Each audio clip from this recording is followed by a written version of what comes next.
I guess we should start this. I'm Messing around with it enough?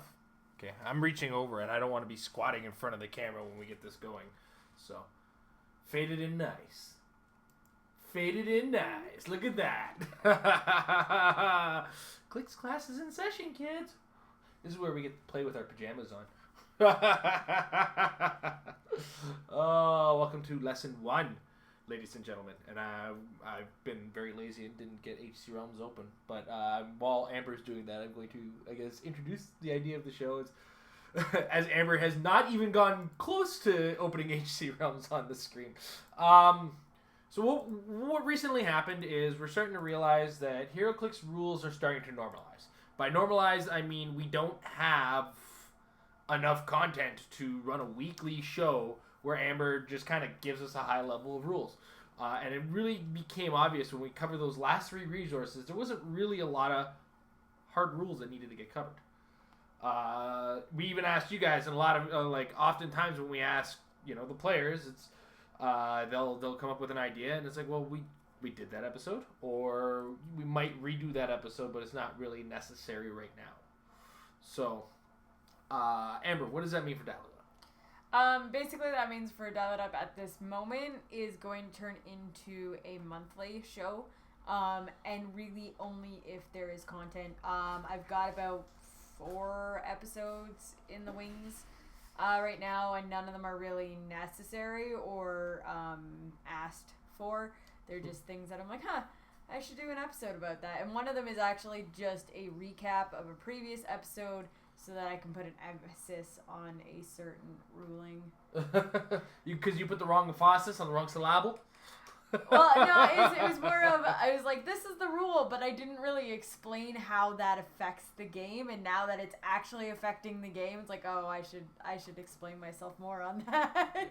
So ultimately, we have a Twitch channel, and while it was originally built to, or, reserved for a number of reasons, one of which was I'm thinking of a new place to put up the Meta Lab, but we're not there yet, so relax, you're still going to get it straight to YouTube. Expect these videos to be found on YouTube if you're watching live, and you can't catch every episode that we do because we're not sure if we're going to be able to maintain a Thursday night schedule for the show. Yeah. Let's not kid ourselves. And we also tend to ramble, so these episodes will go long, and then we have to go into a Friday morning still with our children. Right now we're child-free, so we got lucky on that one. But this will also give us a chance on a regular basis to give you guys updates from our point of view, just in case, something might be going wrong and you don't just have the Meta Lab to do it. So yeah, I mean that's I hesitated to read the chat very briefly. So anyway, yeah, so we'll give any updates to what's going on with the filming, like for instance, big update for next week. One of the things that's been happening a lot is a lot of people are a little thrown off by the Joker's Wild. As a set, it is aptly named. It is wild. A lot of players are concerned about the set. They don't look at it as very strong. They don't look at it as very usable. They're not sure what to make of the set as a whole. So what we've decided to do is take all of next week and just focus hardcore on the Joker's Wild set. So of course we were supposed to get into all sorts of gear. So let's get ourselves comfortable right now. So yeah, next week, Joker's Wild Week. Amber got a little bit of early birthday present action today, wearing her wonderful Wonder Woman scarf. But so what we're going to be talking about on this show, which we're calling Clix Class, is just general stuff regarding the game of Heroclix, but not necessarily inner game, more or less design focused.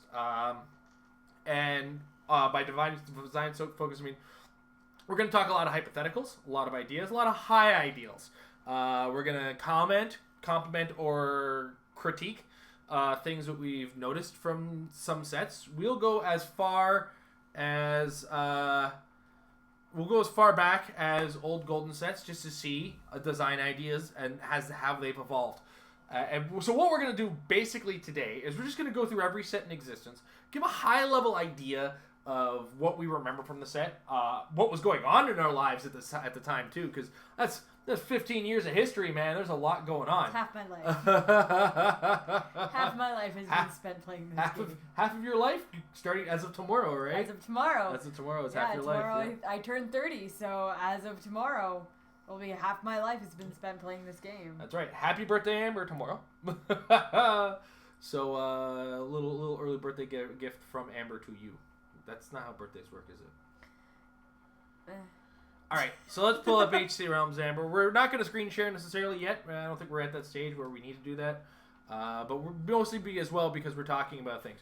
So Amber's going to scroll all the way to the right there on the very top of the screen. Oh, God. And we're going to talk about the game from its early days. And we're going to go back to the date was May 1st, 2002. So technically 14 years ago, almost 15 years come May of next year. As those of you who are in the know or familiar with it, Heroclix is actually celebrating its 15th year next year, which also means we're celebrating our 15th year. Now, though May 1st was when it's listed as coming out, my entry day would have been about May 15th, May 14th. And wow, I've got a date now when I got fired from Games Workshop. Or rather, a date time span. And that's where I start Heroclix, is a little bit after Games Workshop. The first job I'd ever actually lost courtesy of incompetence. I mean, I was young. I was 18, going on 19. I was 19 at the time. And I'd heard about the Marvel license bid that had started to happen, and I stumbled across Infinity Challenge. Now, Infinity Challenge is a set. It was an introductory set, so at the time it was really interesting, but the rules were so new. So if you're one to break rules in the game, you were in your happy place.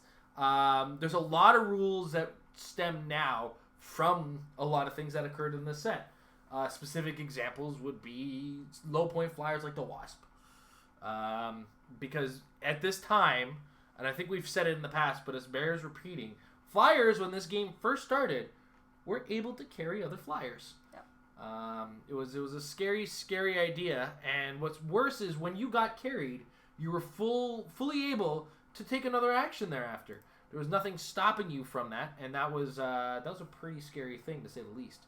So this is where, when people say Wasp carries Firelord deals 5 damage to you, Range Combat Expert only increased damage at the time too. Yeah. They hadn't yet implemented the extra attack, and I mean, it was a very basic game at the time. And I mean, Infinity Challenge, we still hadn't seen. Perplex wasn't a power yet. Impervious wasn't yet a power. No. Hypersonic wasn't a power.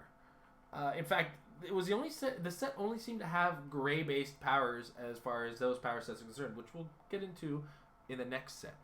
But yeah, overall, this is the early warnings of the game, and we got an idea of this whole neat thing with the dial. The dial showed what the character was at that time, which was really, really interesting, especially for comic books, and they really exemplified it with the Hulk figures. They had the rookie experience and veteran Hulk. This is also, yes, at the time, there was there was no cards for the figures. Every power was just the base colors, and there was 3 versions of every character, with the exception of uniques, which were silver lined, of course, and that was our version of the super rare back then. Rookie experience veteran was a level of characters you'd have. It would be yellow ring, blue ring, red ring. And that's all you needed. It was an interesting time. It was a very basic time, though. There wasn't a lot of room for creativity, which we'll get into as we get into later sets.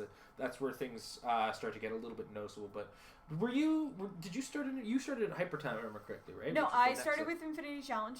Okay.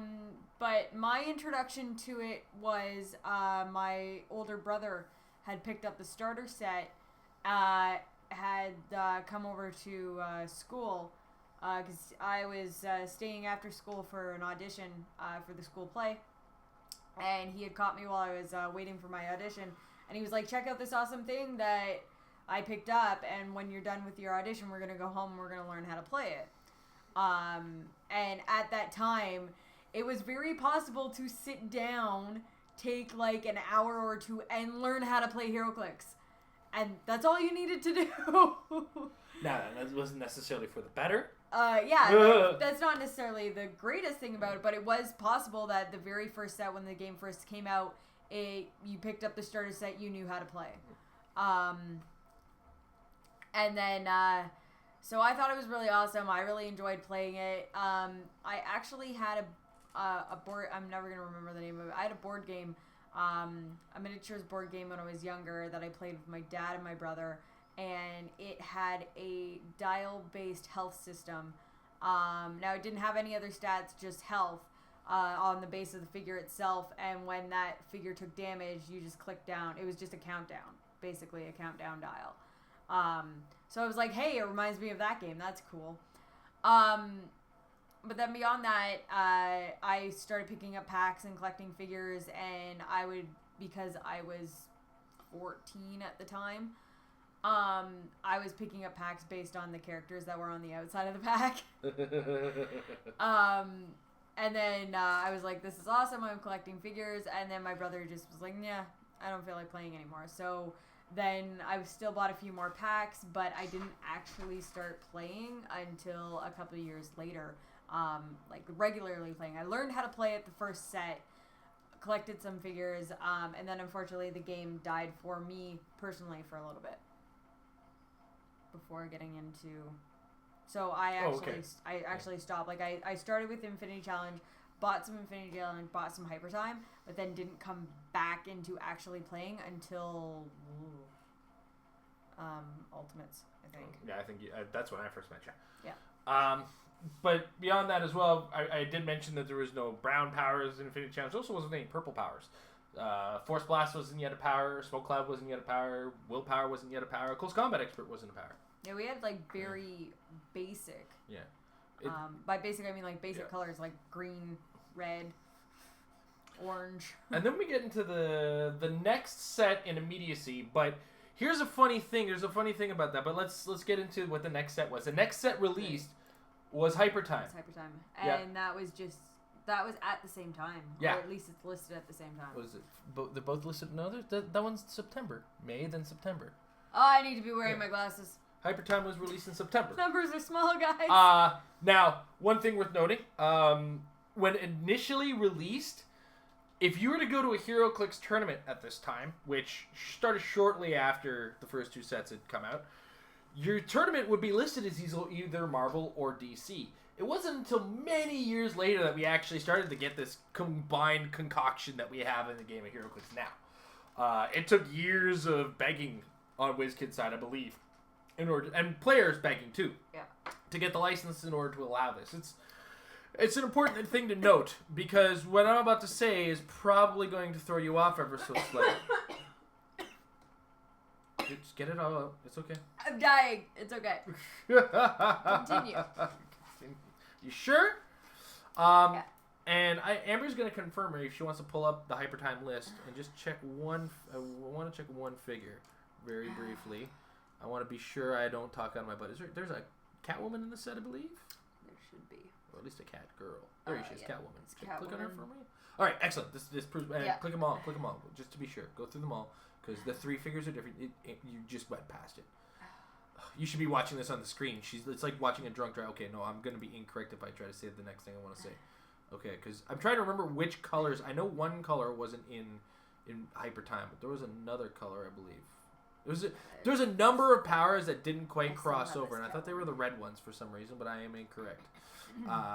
Anyway, that said, in Hyper Time, what we did get introduced to in Hyper Time was Willpower, Smoke Cloud, Force Blast, and Close Combat Expert, because the purple powers... There was a weird coloring where Hyper Time got brown and purple, but didn't get a couple other powers. I believe gray was one of them. I'm just going to double check on Superman to be sure. But yeah, you'll note, wasn't completely gray, but some gray powers didn't show up, such as Invulnerable. Invulnerable was not a power in the Hyper Time set, and I believe Poison was. Perplex might have been, but I'm not too sure. There was a weird disparity where certain powers didn't exist in the set of Hyper Time, but others did, right? So, like, Batman had, Willpower, Close Combat Expert, and Smoke Cloud. All powers that didn't exist yet. Bane had Close Combat Expert. I'm trying to remember which color was not that frequent in this set. And I want to say gray was mostly infrequent with the exception of Leadership. Anyway, I'm getting off on a tangent. That's not the important part. The important part is that we're now establishing a DC universe for the game. We're also establishing a new set of team abilities. One thing that did happen in the very early stages of the game, we had all the team abilities ahead of time, but we didn't have all the characters that would have those team abilities right off the bat. Couple team abilities on Marvel hadn't yet seen characters. A couple team abilities on DC, especially the Legion of Superheroes. It was there, but we hadn't seen it yet. I think we only had one Mystics character, and Mystics was designated DC. So. Yeah, I remember that. Mystics was Mystics originally used to be a DC character. only power. Yeah. But that said, we're starting to get into a different set of design. We're starting to see different figures. We're seeing our first Superman, seeing our first Batman. But we're also starting to see something like this is like the birth of the initial idea of those characters. Hypersonic was first introduced in this set, but Hypersonic of then, and it gets changed much later. When you made a range attack with Hypersonic, you used your full range. Yep. That was definitely an element to it. It wasn't a problem yet, though. Incidentally, in Infinity Challenge, there was a Quicksilver, but Hypersonic was yet invented, so he had Flurry in charge. Yep. At different times, of course, because he never had powers combining. This was also at the time that, because this got changed fairly... Keep going. Fairly new, or like fairly recent. I can't figure out the right word I want to say for this, but Hypersonic used to have a secondary ability where you could basically just stand there and continuously make attacks with a lock damage of 1, I think, until you missed. You dealt you didn't deal any damage, but every time you hit, you dealt 1. It would increase the damage that was going to be dealt by attacks by 1 or something ridiculous like that. Like, you could eventually deal, if you somehow found a way to hit, you would deal, like, as much damage as you hit. It was a weird secondary ability that I think only ever got used twice. Yeah, and I've like never seen it. Overly complicated for what they had initially intended the ability to do, which made it very unappealing for players to actually, especially considering what the rest of Hypersonic did. When you have this ability to move and make an attack anywhere along that movement, I mean, Hypersonic even today is still very strong power. It was a very strong power back then, but it was strong enough that the secondary part of it just wasn't useful. There was another thing, too, that was part of Infinity Challenge and part of Hyper Time, and was only used once Hypersonic showed up, and it was this ability called Soaring. Soaring was a part of flying, where you could take 1 square of your movement, so if you were moving like 6 squares, you could take the 7th square, and instead there's these little pegs with these little switches on them that you put your flying figures on top of. They were a big pain in the butt, and they broke all the time. Constantly. But you would put the figure on top and then you flick the base, and if you flicked it up, I love how this looks, by the way. You flick it up and the character is now soaring, which means you could only attack it if at half range. Yep. So if you had a 10 range, it had to be 5 squares away from you. Or you could only shoot it if it was 5 squares away from you. You could only make a close combat attack if you had leap and climb. Yep. I know this because I had to check the rules on it once. It happened. Either way, we're still in the infancy of the game, and flyers are still carrying flyers. It's a little redonkulous. Things are insane, and we look back on it now and say, thank goodness these things don't exist right now, because the game's already gone in a direction that we don't need some of these things. And there was a realization that the only time that soaring ever got used was in conjunction with Hypersonic eventually. So that was one of the slower phases out of the game, but it kind of naturally happened as people just stopped using it. Really. Yeah, but it actually took longer than we thought, really, because there were feats that included soaring. Yep. The soaring ability. So I mean, it didn't actually get phased out until the sculpts themselves changed. Yep. Once that flight stand was removed, that's when the soaring rules were actually removed from the game. And I think even Avengers had the flight stands as a set. I don't remember fully, but I might be wrong on that one. But I feel like it was it was Avengers where the last was where somewhere that was the biggest change. Anyway, that's another part of history that we don't need to get into right now. Right now, into that later. Yeah, we need to talk about the next set. Which is Clobbering Time. Now, at this time, I was buying pack by pack by pack by pack by pack. This is also the introduction of Mandroid armors. Now, here's the thing. There was a time in this game did you know, Amber, that if you have Battle Fury, your character officially sucked? Oh yeah, because Battle Fury, what was it? It only there was did two one effects. thing. It had two effects. Oh, okay. You couldn't be carried, and you couldn't be mind controlled. Those are two effects from Battle Fury that you had back then, which was a big negative. It meant you couldn't carry your Wolverines. There was very few ways around it, right? I mean, Wolverines in Hyper Time, almost all of them had some form of Battle Fury. As well, I think the only source of TK in the game was really Jean Grey and possibly a Scarlet Witch. Yeah, a lot of Wolverines had Battle Fury because they really got that whole Berserker range out of him, right? And of course, Shape Change still wasn't a power yet, right? So it I think it might have been a power in Hyper Time. Now that I'm thinking about it, Dark Blue showed up much later. So yeah, Psychic Blast isn't even a power yet. I think Mastermind was a power in the next set even. Anyway, or it was in this set. Yeah, so Dark Blue had showed up in Clobbering Time. That's what it was. So now we have Plasticity for Mr. Fantastic. We have Psychic Blast for some of the Psychics. We have Mastermind for some of the supervillains. And we have Shape Change for those like Mystique, who would show up much later. I don't think Explosion. Yeah, so they introduced the power, but they didn't give us the power. This happened a lot. You get used to it after a while. Clobbering Time overall, it was one of my favorite sets. For one, it introduced us to the Fantastic Four in the game, and it introduced us to a lot of characters that I learned to love for some time. It gave us my first Doctor Doom in the game. I pulled my first unique in this set, as a matter of fact. It was Mr. Fix-It. Mr. Fix-It was my first ever unique that I ever pulled. This also introduced us to probably the first strongest figure in the game, in Nightcrawler. Now, Nightcrawler in this set, I don't believe... It wasn't until the next Marvel set, which we're going to talk about in a very quick second, because this is where the weird rotations had started. But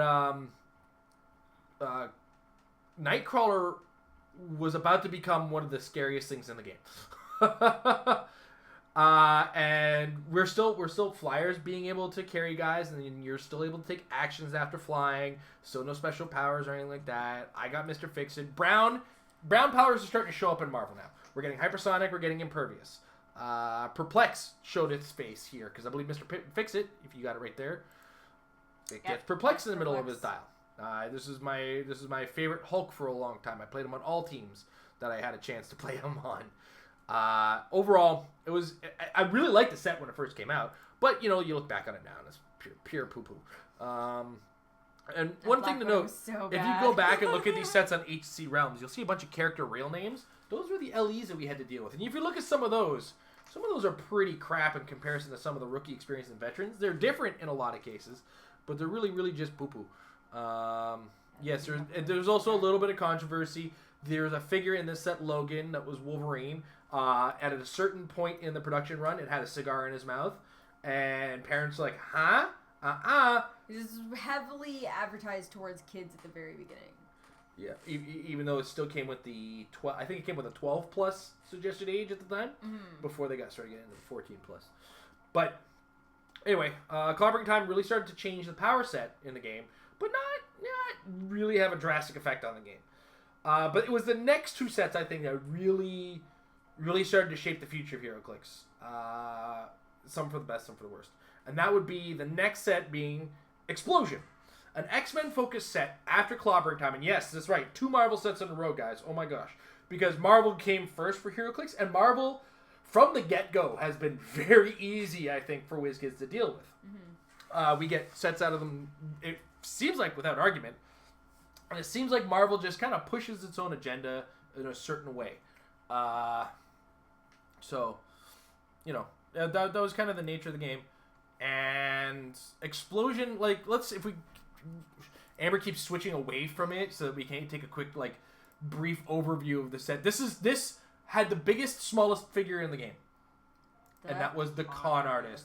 Commonly known as such derogatory terms as the hooker, the prostitute. Generally, I didn't realize she had an activation click. That's why everybody used, she had an LE, didn't she? Sarah St. John had it on her first click. Yeah, but you can only use one of them. People would use in the next set the Cyborg, which we'll talk about in a second. Yeah. Anyway, Explosion was a really, really good set as far as stats were concerned at this case of the game. But it really stood out in its uniques and in the con artist. The con artist is the reason for the rule of 3 now, kids. Yeah. Let's pull up the rookie con artist, and I'll just describe this character. Now, it does have what we called an activation click, where the first click was pure garbage, didn't do anything. You wanted it to push it onto its second click. It was 11 points, and on its second click, it had Perplex. Now, also note, guys, this is the first power that increases stats, which means the rule of 3 did not have to exist. Yeah. The con artist is the reason it does exist. I had seen such things as +7 attack, +8 damage. I have seen nonsense. I have done nonsense in the game. I first introduced people to +7 attack, +4 damage on a character, and I was still missing. Let me tell you. This is where the dice curse also started, too.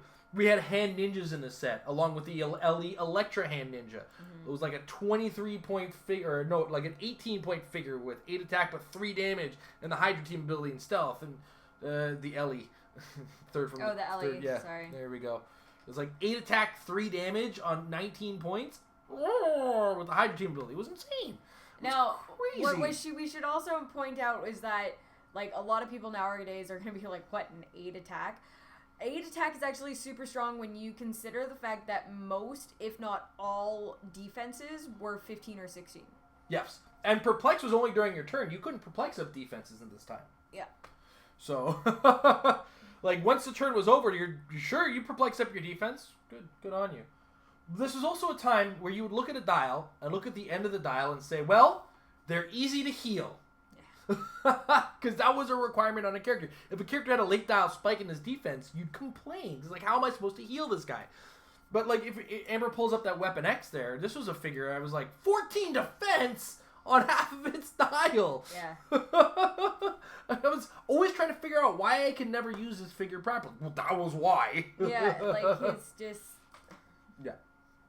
It was nonsense. Anyway, but there was some other standouts. Sauron in this set was really good, and I believe the Green Goblin in this set was pretty fantastic. Sauron had 10 movement with flying, 11 attack with blaze claws, fangs. 11 attack! When you consider that, like, the average defense is 16. Yeah. 16 was what you'd normally see. Where we see 17 now, 16 was the reg. Yeah. And then we had the Green Goblin. Which Green Goblin is this? This was the Ultimate Green Goblin. I used this a lot because it had Perplex. It was 63 points and it flew. And it had Super Strength, so it had the potential to deal like 5 damage to a player. So, yeah. This is probably where we saw the birth of the Rule of 3. This is definitely where we saw the birth of the Rule of 3. And it would be required after the next set, which was Cosmic Justice. Yes, it was a really good Electra. But Amber, Cosmic Justice. Sorry. Cosmic Justice! This is where we got our first Legion of Superheroes characters. LexCorp Security. You wanna you take the lead on Cosmic Justice, because I believe you might have had a softer spot for this set. I know I used this set for wildcard abuse out the keys. Okay, so as we mentioned earlier, that DC and Marvel were separated. I didn't get into playing DC until after Unleashed. So like first like 5 it's still DC me playing sets. The game. I didn't, because you guys won't be able to see this, but like this is where I actually started playing. Yeah, and so Amber all these sets I missed over. Pointing at Unleashed. I'm so sorry. Such a bad set. Anyway, so Cosmic Justice is where we got our first Legion of Superheroes, guys, which kind of give us our cheapest wild cards. Cosmic Boy was our first DC TK piece. This is also like the second DC set, right? After we've had 3 Marvels. We have Livewire at 22 points on the rookie. Was a wild card with range combat expert. It was this was a guy you would count on for the X-Men team ability, because the X-Men team ability at this point, or the Teen Titans team ability, didn't have an ability to roll to get out of the damage you're taking. You transferred 1 damage from this character to heal damage from another character. You would spend points on low point wild cards from this set to heal your X-Men. Because theme teams weren't yet a thing either. Keywords weren't a thing because you had no cards. Where were we supposed to get the theme keywords, right? We had Saturn Girl in this set. It was I just realized cheap mind controller. Just how expensive Perplex is. No, it's how expensive mind control was at the time. Okay. Yeah. And yeah, we're kind of Amber's just kind of looking through the set like there's a fatality. We got our first fatality. I think I use this one a lot too. Zatanna was seen for the first time. Lady Shiva. Overall, this was DC's introduction into a second set. So this was like the clobbering time of DC. It doesn't stand out as much as Explosion did, which is a shame because about this time, stores had just started running DC and Marvel combined tournaments.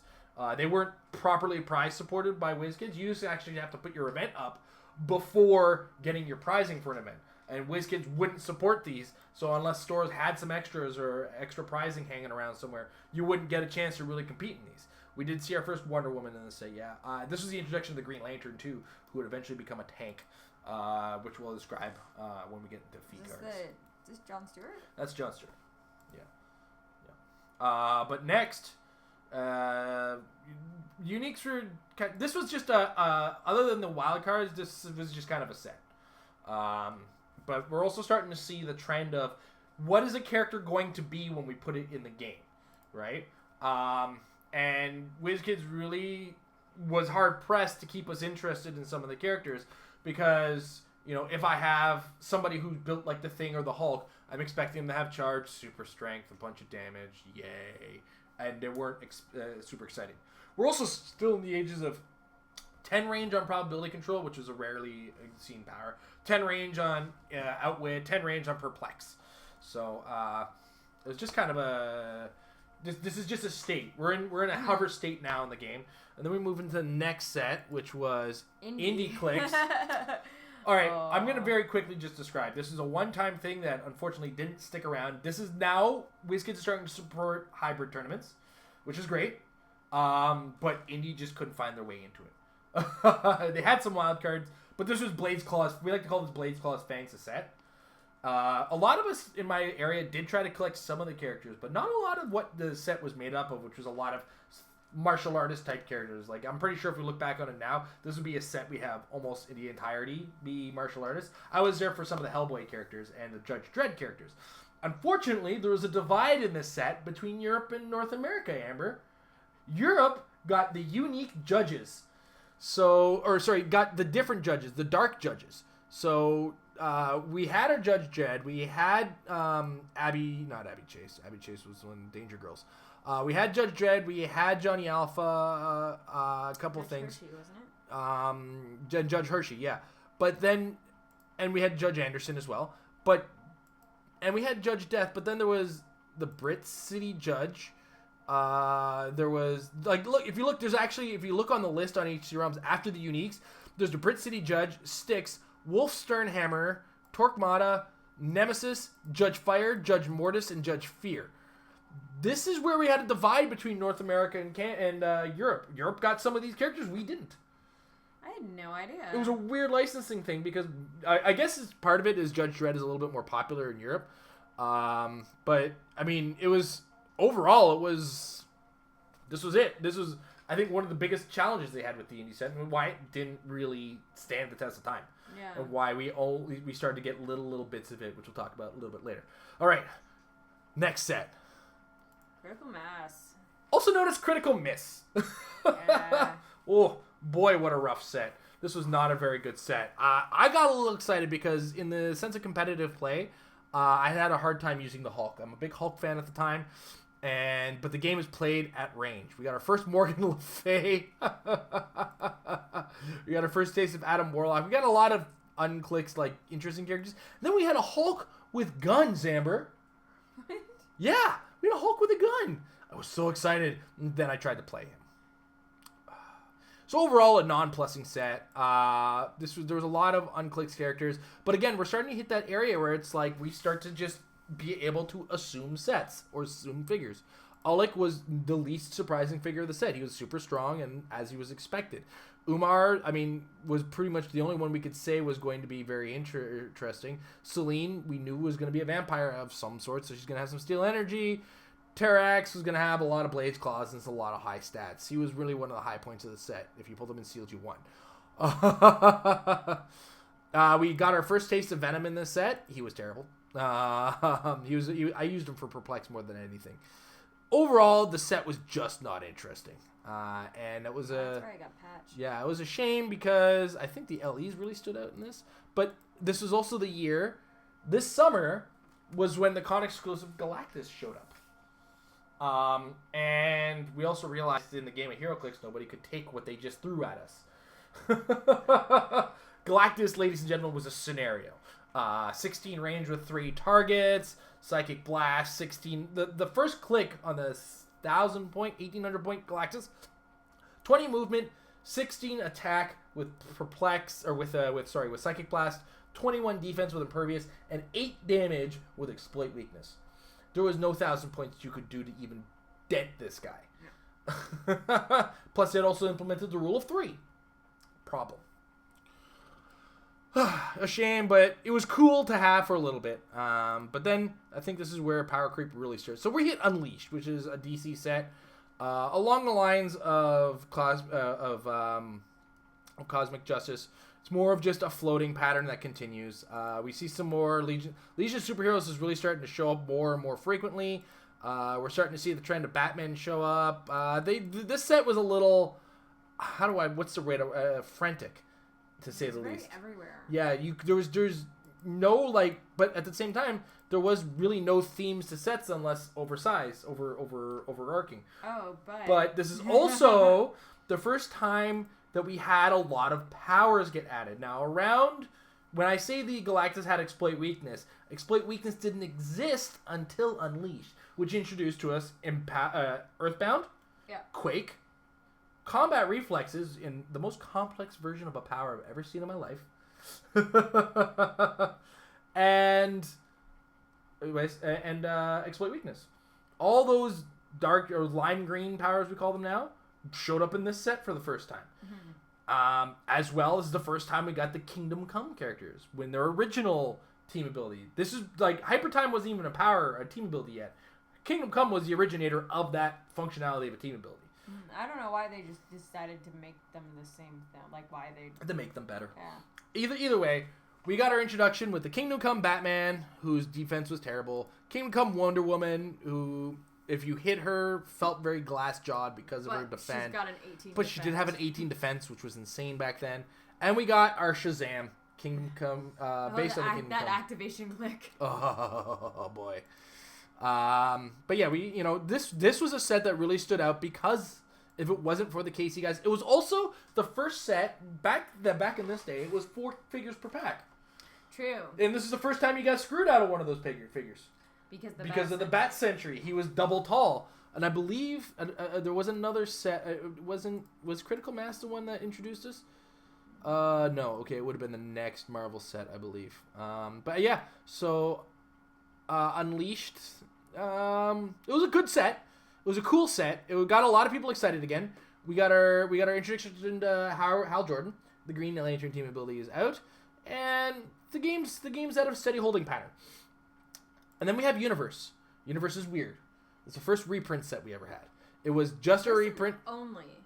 What's that? It's the only reprint. It's the only reprint. I say that now, but goodness knows what's going to happen in the future. But yeah, it was a bunch of reprints from popular characters from Infinity Challenge and Explosion.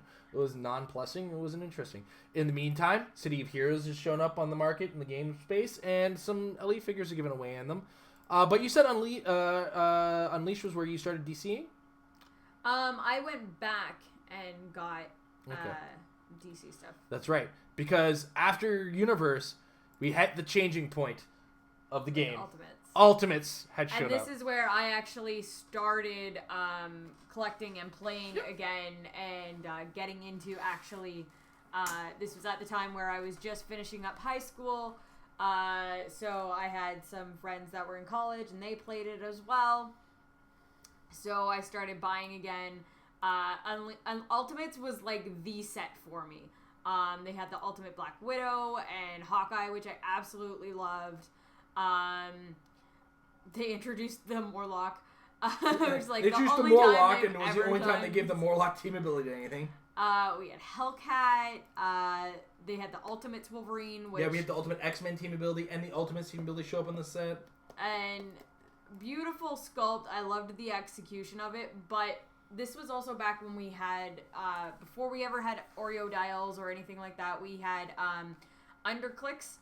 Now, the worst thing about the Ultimate Wolverine is that he was suspended on this little, like, nub. And then he didn't have an underclick like everybody else because he had an arch enemy dial. A mechanic that I'm glad to have seen gone. God.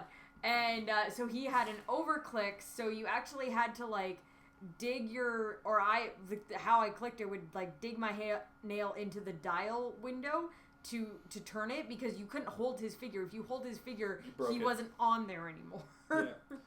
Yeah, that's how I broke my James Hallett at least twice. Yeah. James Hallett being the LE at the time. But this introduced us to the Ultimate's team ability, which gave Marvel its answer to the Superman team ability and the ability to deal with the Batman team ability at the time as well. We got the Ultimate's Captain America, which was I thought at the time, probably one of the best figures in the game. I used him. He was pretty good. Constantly. I think it was the veteran. You just passed right by him.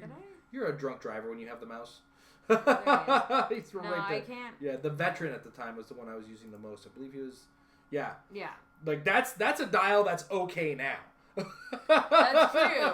That's right? true. Like, we're looking at a top click, 10 movement charge, 12 attack, 17 defense, energy shield deflection, and 3 damage with leadership. Like, yeah, and look at how many clicks he's got. What, 9 clicks? It takes 8 9. clicks, yeah. It takes 8 clicks to kill him. Right. So yeah, it was a very good set, and this also introduced us to the Ultimate's Thor, who would reign supreme for a long number of months. Him Even and the Ultimate Iron Man. The Ultimate Iron Man was less of a problem than the Ultimate's Thor. Because the Ultimate's Thor had 3 low attack clicks towards, like, the middle end of his dial. He had 10 clicks of health. He was, what, 184 points? Yeah, 186. 10 range with 2 targets? And, like, just top down 5 damage. 12 attack, 5 damage. And we're still impervious. sitting at the time where 16 defense is average. Yeah. 12 attack, 16 defense. Like, he just didn't hit. He didn't miss. Yeah. Like, you were just always dealing 5 damage with this guy. Yeah. He ran rampant over the competitive metagame for a long period of time. Now, one thing worth noting, too, in competitive play, scoring was very different at this time. Yeah. Scoring was actually done via the victory points, which is what you killed things with, and survival points. So if you won a game, like, hands down, the 300-point game, you'd actually score 600 points because you killed 300 points of your opponent and had 300 points left on the board. Therefore, you get 600 points. And this Thor, was generally run with what we called back then a pit crew, because Explosion gave us the paramedic. And the paramedic gave birth to Jane Foster Ellie, who was the paramedic with willpower. And the paramedic, of course, was a character whose sole job was to heal things. With Thor's defense, that wasn't a particularly hard thing with her 9 attack at the time. Her 9 attack at all times. Overall, this is where we started seeing our first super strong character. And then it would be a little while until he is actually handedly dealt with. So then we move to the next set, which is also a Marvel set. I mean, we had the City of Heroes in between here. We get to meet Mayhem. This is the first major game-changing set that tried to get to deal with the Thor. This is the first set, if Amber scrolls way, way, way down. The first set where we got a giant. Okay. This is where we introduced giant rules. But it was just Giant Man, right? Yeah, it was just Giant Man. Giant Man was the only giant at the time. And the giant rules were not really properly fleshed out. They considered characters within 2 squares away adjacent, but that also meant for movement. So you'd stop characters from 2 squares away. But you still had the problem of being able to be shot over everything. There was just... And Giant Man was just... They were a mess at the beginning. Like, Giant Man was just not a good character. No. It's just plain and simple. He was not a very good character to introduce this thing. During the summer as well, during the con season, we saw the Dark Phoenix show up with this set. But this is also the first time we started seeing feat cards and bystander tokens and battlefield conditions. So this is the first time we got an off-board element that you were using as part of your build. You would bring battlefield conditions to a tournament. You were allowed 1 less than the number of rounds you were expected to play. So if it was a 3-round tournament, which was a usual local tournament, you were allowed to use 2. If it was a 4-round tournament, you were allowed to use 3, and so on. The number of rounds was usually defined before the tournament. But feat cards were first appeared here. We also got the chance to get bystander tokens in some of these cards. I was nonplussed by feat cards at the time, but I was also constantly beat by them. And this was probably one of the worst times in the game that I entered until I started using them. One of which that did exist was one called Trick Shot. Which if you had ranged combat expert, you could shoot over figures, ignoring them. This is the first time we got ignoring characters for any kind of line of fire. I used that on a Green Lantern that was able to use Green Lantern team ability to carry a whole team, hide behind the characters in front of it who usually have the Hydra team ability, use the Hydra team ability to go -3 to your defense, shoot over those guys. You couldn't shoot me back because the guys in front of me had stealth. It was nasty. It was one of the grossest things I'd ever come up with. And I still got wrecked by Thor on a regular basis, I'm not gonna lie. And then 2 other things that came out for the feats was let's see, Pounce, which was the only time that Lethal Climb has ever been useful. Good, yeah. And you still took damage. That was the problem. It's like you get +1 attack, +1 damage. You get to move your full movement and then attack, and then you took a damage. Yeah.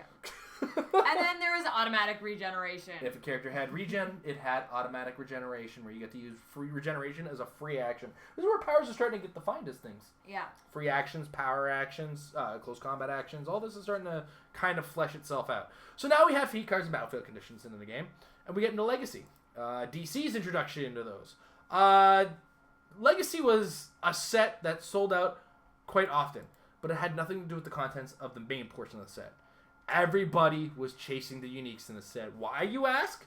Because we were given Kingdom Come Flash, Kingdom Come Red Robin, Kingdom Come Green Lantern. And Mongol. No, not Mongol. No. I think actually I missed in Unleashed. Might have missed Superman and Magog. Yeah, Magog and Superman had come out. This is yeah. Okay. So, but people were chasing that Green Lantern for one. Yeah. That was a big thing that people were chasing. That was a huge one, yeah. Because he had a natural 20 and defense with willpower. And the Flash, who had a natural 20 defense with 15 movement with hypersonic and flew. And he was 150 points. Even by now, current standards, he's, for 150 points, pretty good. Although the number of powers would drop his points down drastically.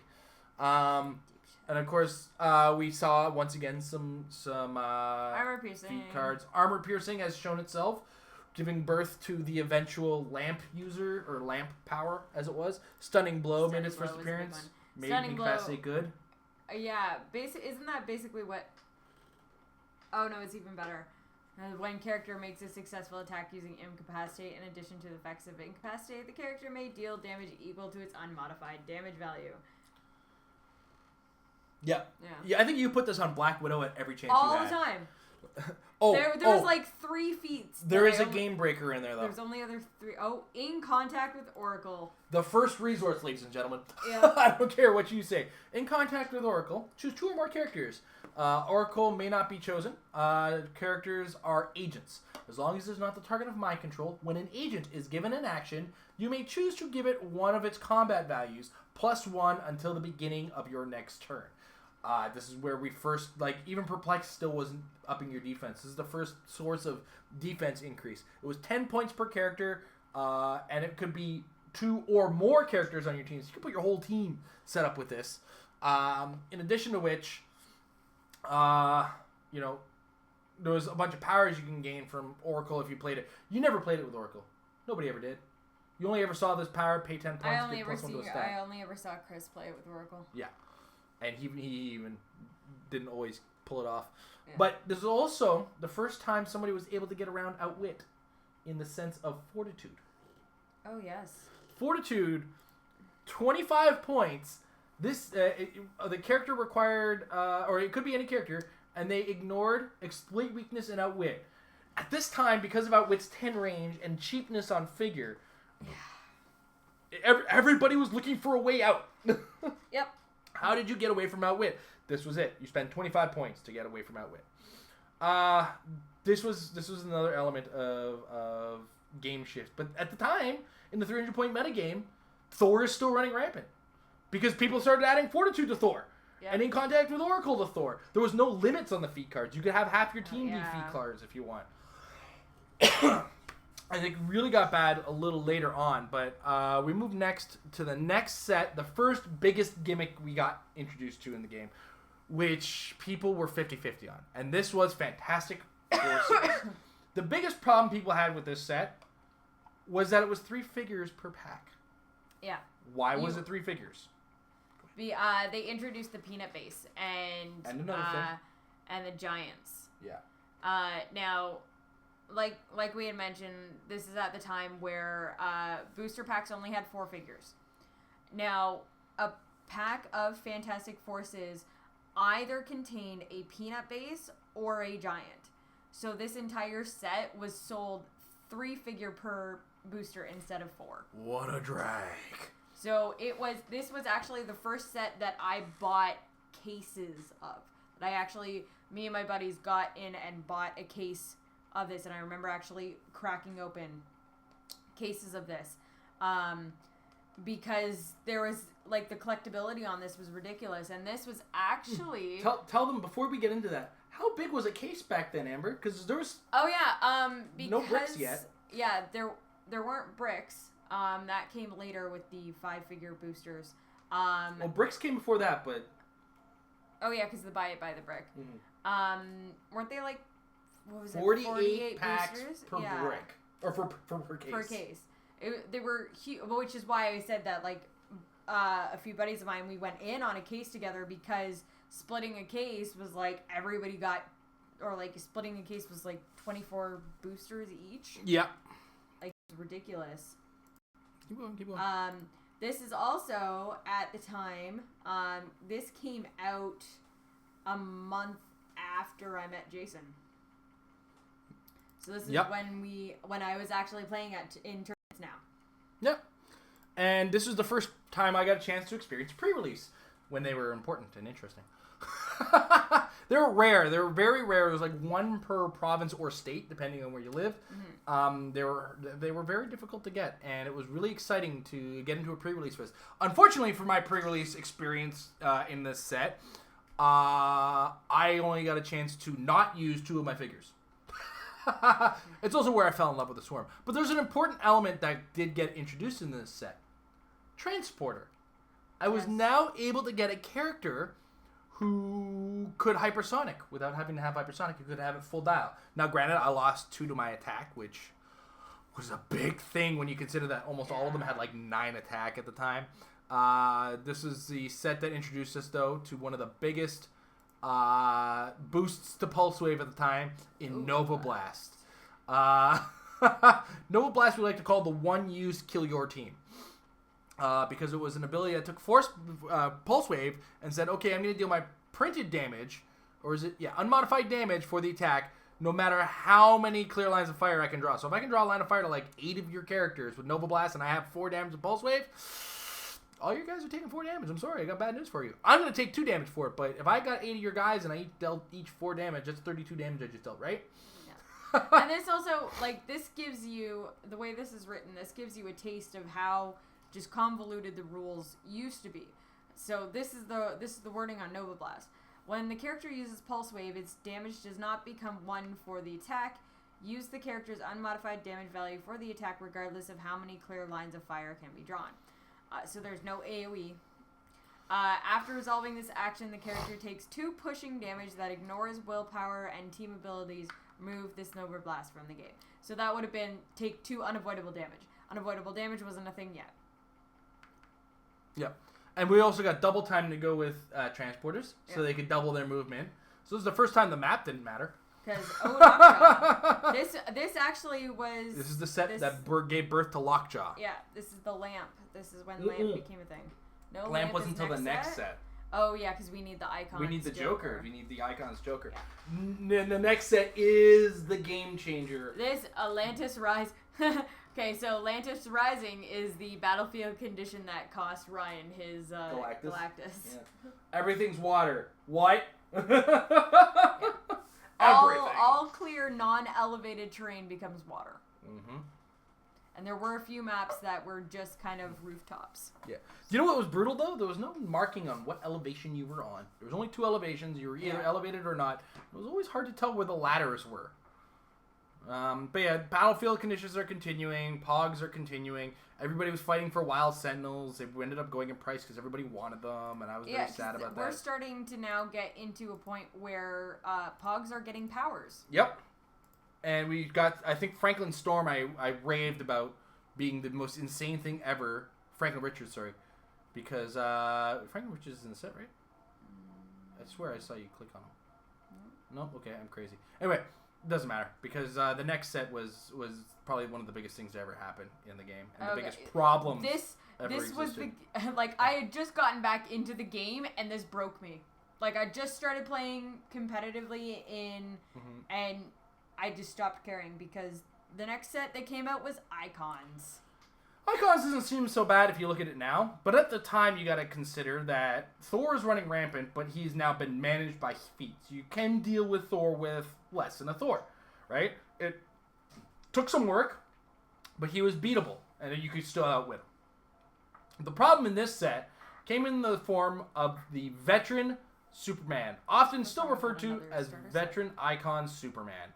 Now, again, Hypersonic hasn't been dialed back yet. Hypersonic's still full range when you attack. Veteran Icon Superman was 251 points. It's a lot of your team. But he was 10 range with 13 movement with Hypersonic, 12 attack with super strength, 18 defense with impervious, 5 damage. Now, in the game that exists here, nothing can compare to those stats. And nothing could catch this guy because his range was 10, so he could get you from far away. He'd go back, and he'd attack you again, and then he'd go back to his medic. His medic would heal the 1 pushing damage he just took because nobody ignored pushing damage if you had impervious. And just, this guy was not healthy for the game. And at the same time, WizKids started to look at this and see a problem. Something was wrong. Something had to be dialed back, but we still didn't get it dialed back for a number of sets. Veteran Icon Superman became the play or beat figure, and there was no beat. There was no strict strategy that said Veteran Icon Superman is gonna die, unless you doubled up on everything, right? And even when you doubled up on everything, you just couldn't get him. It was so hard to deal with this guy. So now we're going into an era where you have to deal with the Veteran Icon Superman. So generally, this is where we just played a lot of local competitive play, and we all just kind of laughed at the guy who played Veteran Icons. Oh, I guess you wanted the prize. Yeah, I could not bring myself to care about competitive play at this time because of this figure. Yeah. So I was like, whatever. I'm the cute little girl in the corner that likes to play my little theme teams.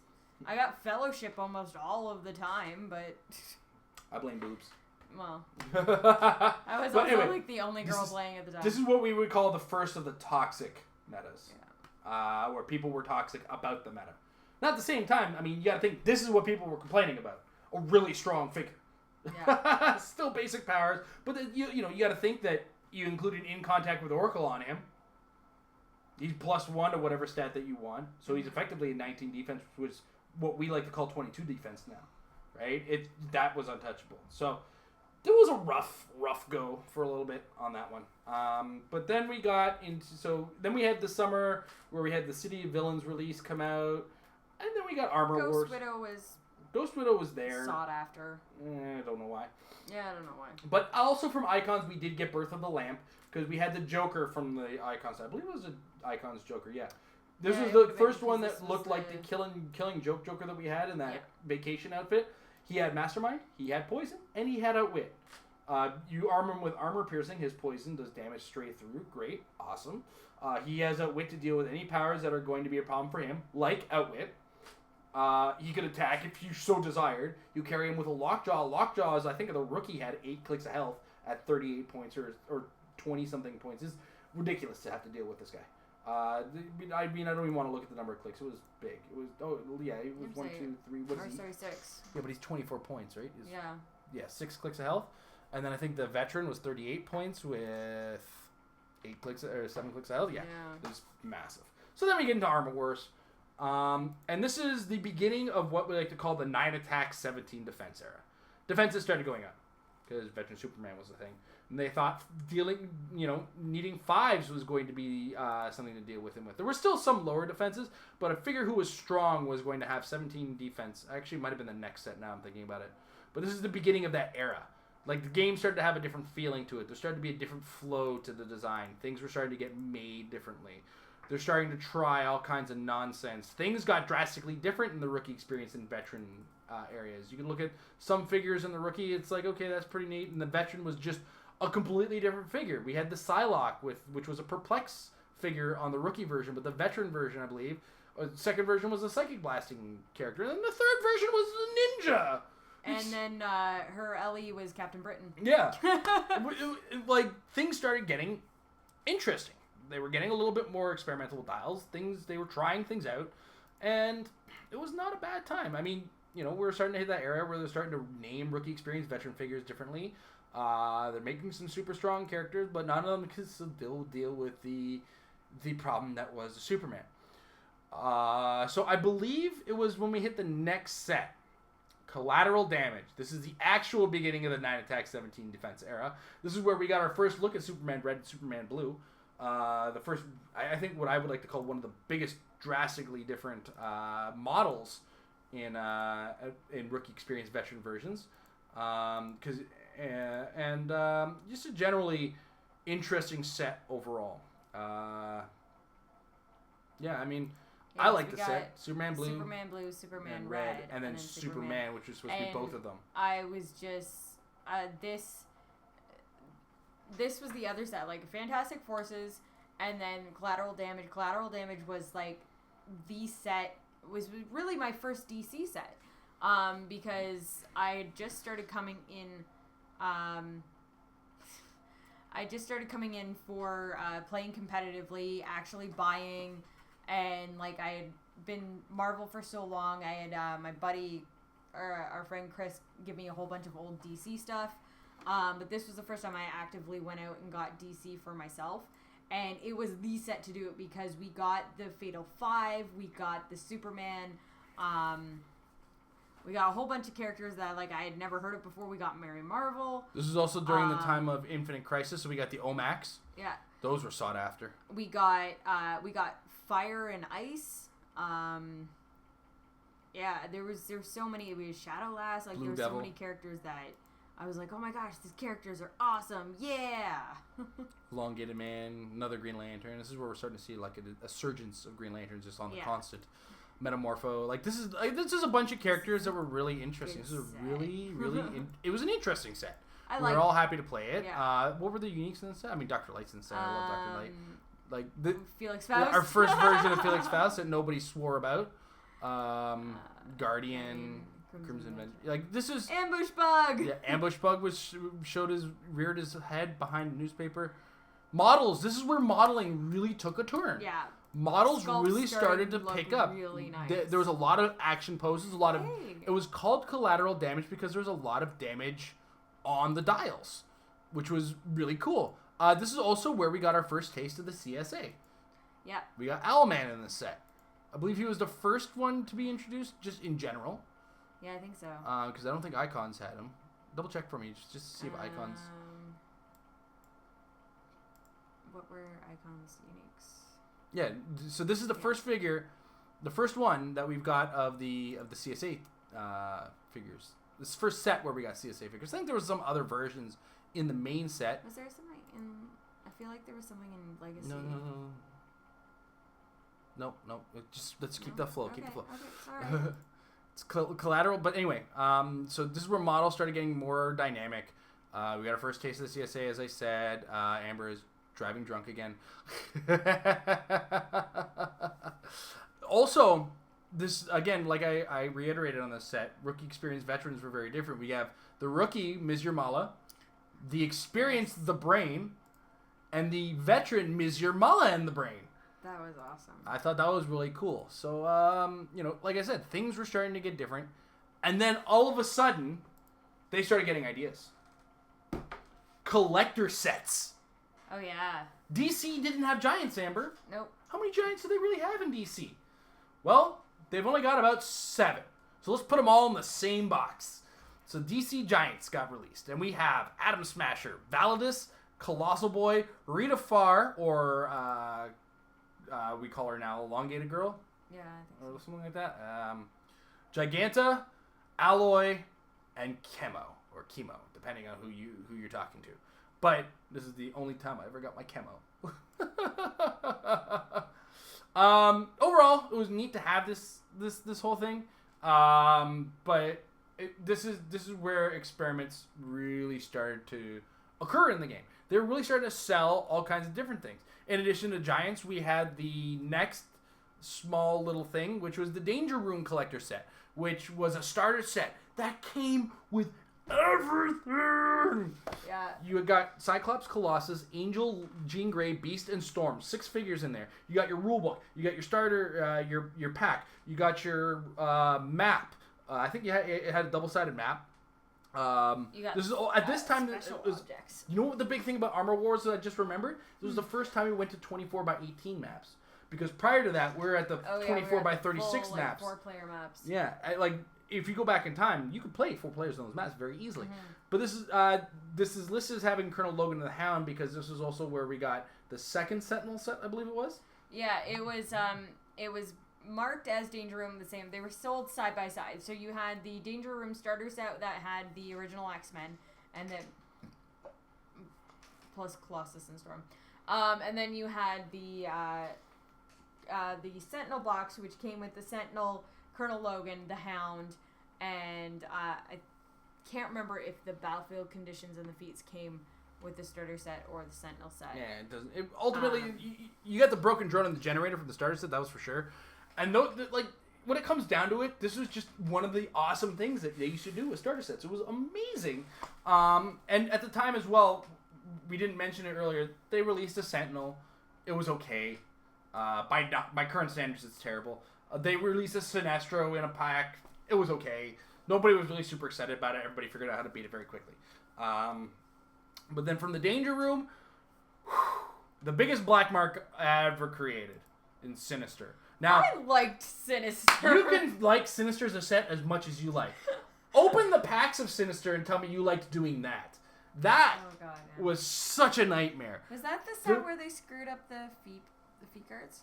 Well, not only they screwed up feet, there was all kinds of correlation issues and whatnot. You get a lot of repeated packs, 2 packs in the same. By this time, by Armor Wars is where we got the brick system, where 12 packs in each, you get 4 bricks in a case, 12 packs wrapped together, so you can purchase your bricks one at a time, whatever, right? But, Sinister, just in a single brick, you could get 3 or 4 repeated packs. It was redonkulous. It was so brutal. And it marred what was otherwise a really good set with a lot of, I think, if I was to compare it to sets now, it would be the Joker's Wild of nowadays. But now we've got the design flow of Jewel and Jessica Jones in the next 2 figures. Drastically different rookie experience veterans. But we also have very similar. The sculpts are actually different. Yeah, where the sculptures Superman was a different color. The same sculpt, different color. But with here we had, when we go from Jewel to Jessica Jones, it's a full vastly different character. So. And she wasn't the only one. There were a few ones where the sculpt changed. Well, I don't think in this set it was that drastic. We didn't get too many of them in this set. Maybe Mach 1, 3, and 4. Double check that one for me. No, I'm wrong. Either way, this was a good set marred by some really, really bad correlation in the boxes, which was unfortunate. But then we got to look forward to some collector sets again. And collector sets are just starting to happen now, and we're just really getting excited for it. And feat cards and battlefield conditions aren't going to go for a long time. They're just kind of there. Nothing. Why did Protected pop up? I can't remember what set that was from. Protected was no. I think it was Origins. No, not Origins. Keep going. Anyway, Invincible comes out. The collector set. Indies are back. We have Invincible, Adam Eve, Robot, Alan the Alien, Omni-Man, Titan, Angstrom Levy, and the William Clockwell Pog. Unless you read the comic, you didn't care about this. It was a very, very fringe set. So obscure, but it was a really well-selling comic at the time too. Yeah, and the sad part is that I didn't start reading the comic until years and years after that this set came out. I would have been so much more excited about the figures in this, right? Yeah. But I mean, it was its own little thing, and it was neat. And that was the thing, is because it was such a fringe thing, all the characters were there. You put them in one spot, you're done. You don't have to buy anything more. You don't have to buy a brick, a case. Oh my gosh, I'm not getting enough in the gravity feed kind of thing going on. It's all there. It was neat. I liked the collector's set. I feel like I was the only one buying them. Sets were nice. Oh, I think this is the one. Anyway, so next we have the Green Lantern Corps one. Now, it's not Green Lantern Corps as we know it. This is the obscure Green Lantern Corps. This is where we got Tomar Ray, Ganthet, Kat Matui, Aricia, Abensour, Chip, and Gnort. Yes.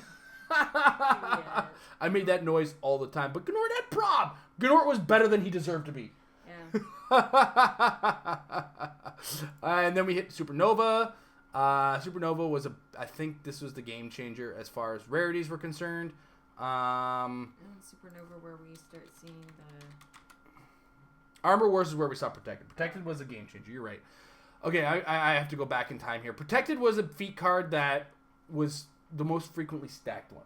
Yeah. It was 8 points per instance of the card. You could put it on multiples on a single character, and it read, if this character does not already have 2 action tokens on it, damage dealt to this character as a result of a single action is ignored.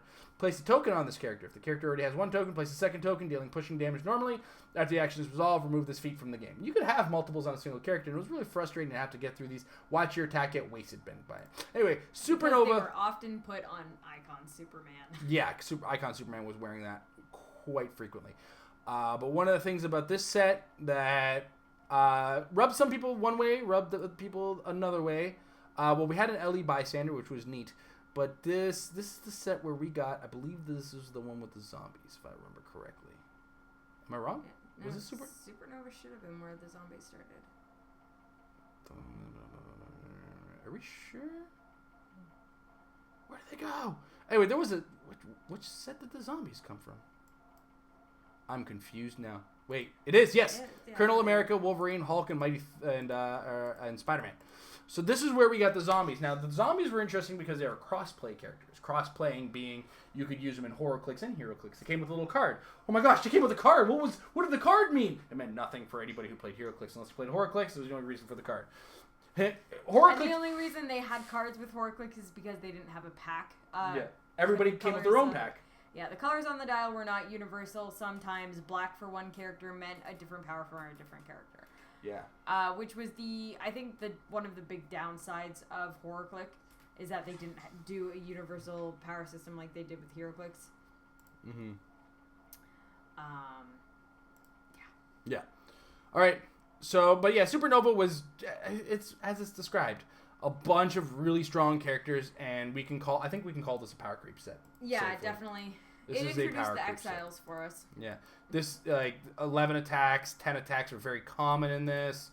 And I think the uniques were some of the worst characters in this set, honestly. Yeah, the uniques were not really anything. I mean, Karnak was pretty cool, but that was about it. Where was our...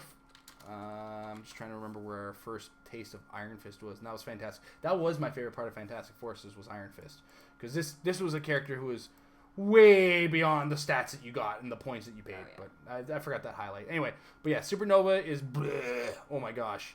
With a couple of Supernova, you either pulled the greatest figures in the world or you pulled Night Thrasher type characters. Was this the first time we actually saw Jubilee? It's the only time we really cared. Yeah. We got the Super Apes. This set was all over the place. You either got really, really good, strong characters, or you got a bunch of stuff in your pack. You're like, really? Come on. What is this? What's going on? Stop doing this.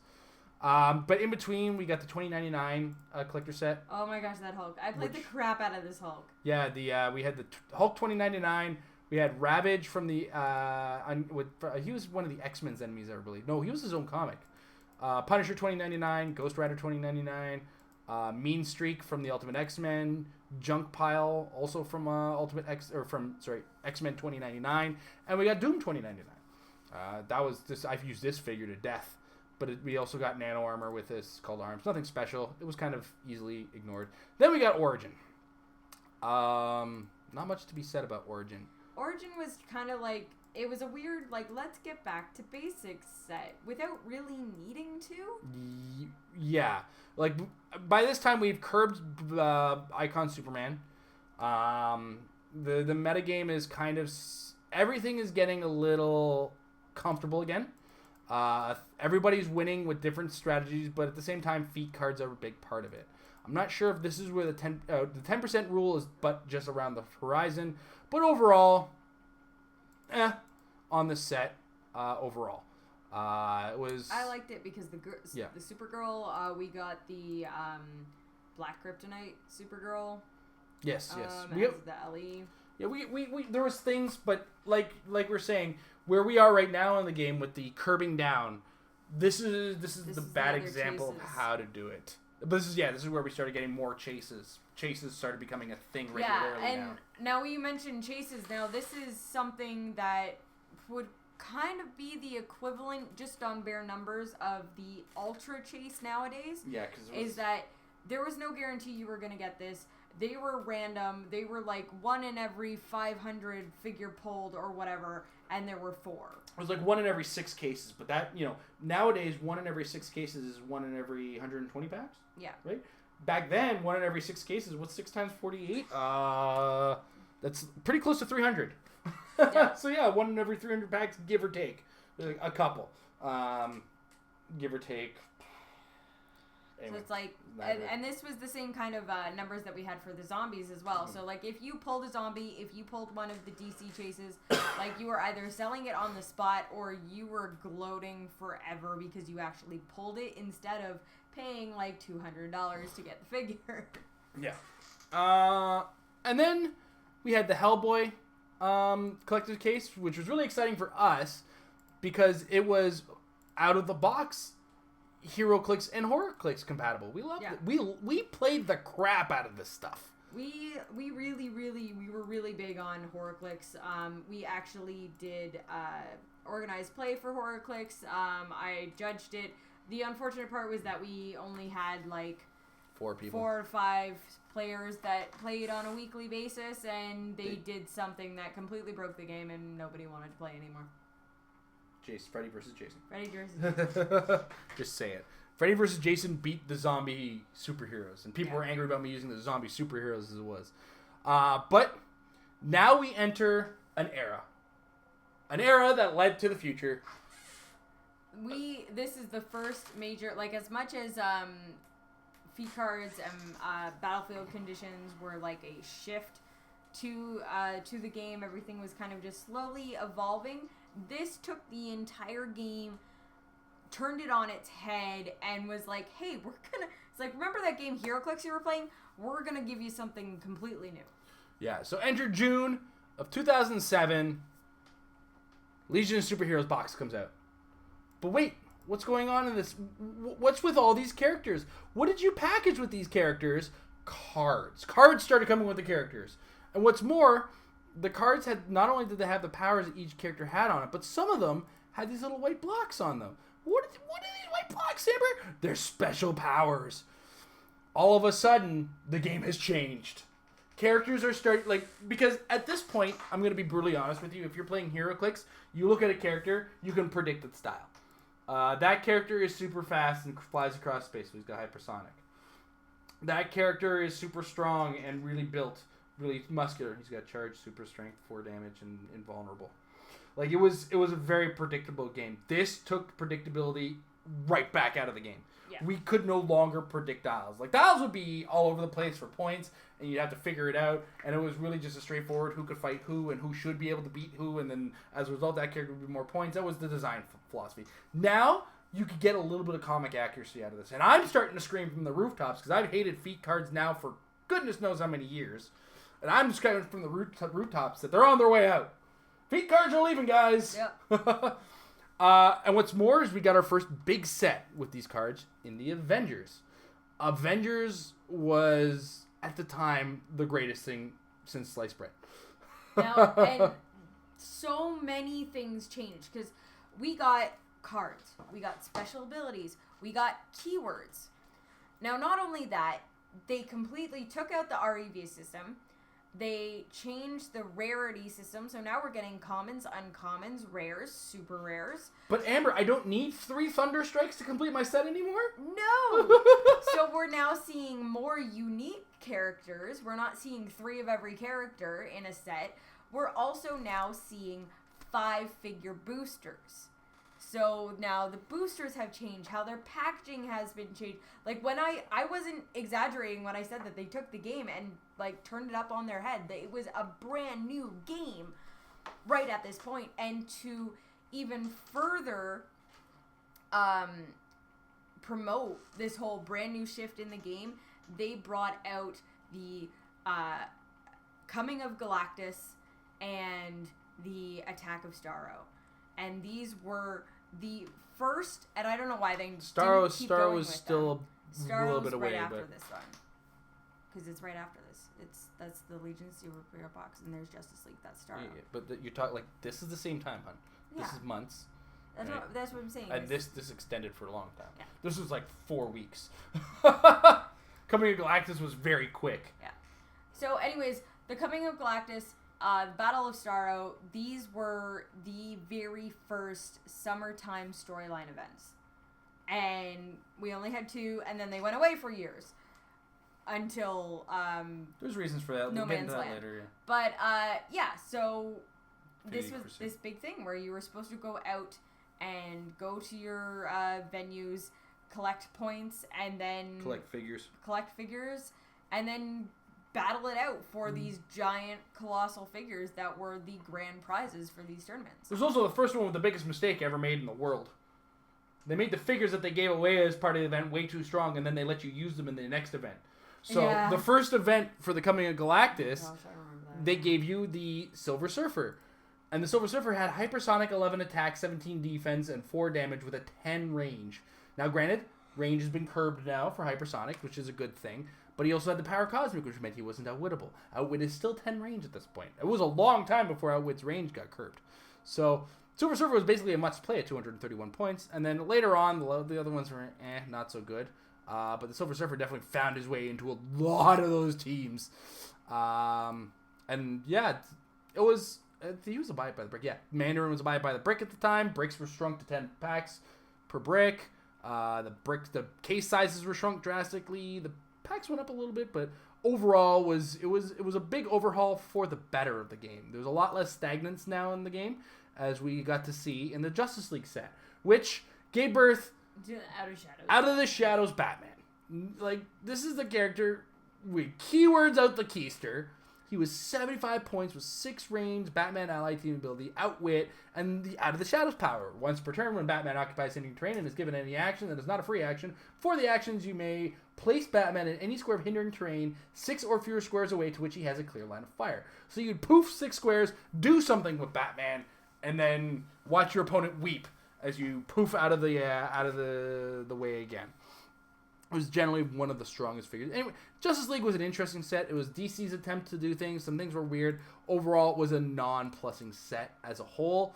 But it was great for playing the sealed for the Starro event, especially if you managed to pull that out of Shadows Batman. Well, I mean, it was great for you if you pulled that. I walked all over a Doomsday with it once. That Batman was a problem in the set. But it was, we got to see some more CSA and Power Ring. We've seen some CSA across the board earlier. Justice League was a pretty good entry for DC. And of course, like you said, the Starro event culminated it all. We got the Starro fight, Aquaman, Green Arrow, Flash, and Green Lantern. It was really cool. And we got Starro at the end of it all. This is also, I think, where I don't know what set he's tagged to, but I know Johnny Thunder had come out. Oh, I think Johnny Thunder was actually before this, but they gave him away as Fellowship for this because it was like a con exclusive or something prior to that. Anyway, long and the short of it is DC got his entry. And then we got Mutations and Monsters. I love this set for one reason. One reason only. Green Scar. Yeah. Now, we still haven't seen a lot of the new combat symbols yet. So, Green Scar had the first instance where a character had both Impervious and Willpower in the same time, which was cool. But I still couldn't roll Impervious for the life of me, and it always got outwitted, so it really didn't matter. But anyway, this was a set where we saw resurgence of pre-releases again. Had a really rough sealed go, for sure. But this had some really interesting LEs, for sure. We had the Rampaging Hulk LE, for the Free Comic Book Day. We had the Dark Beast for the Buy by the Brick. We had Esme Cuckoo, so because the Cuckoos were released in this as well.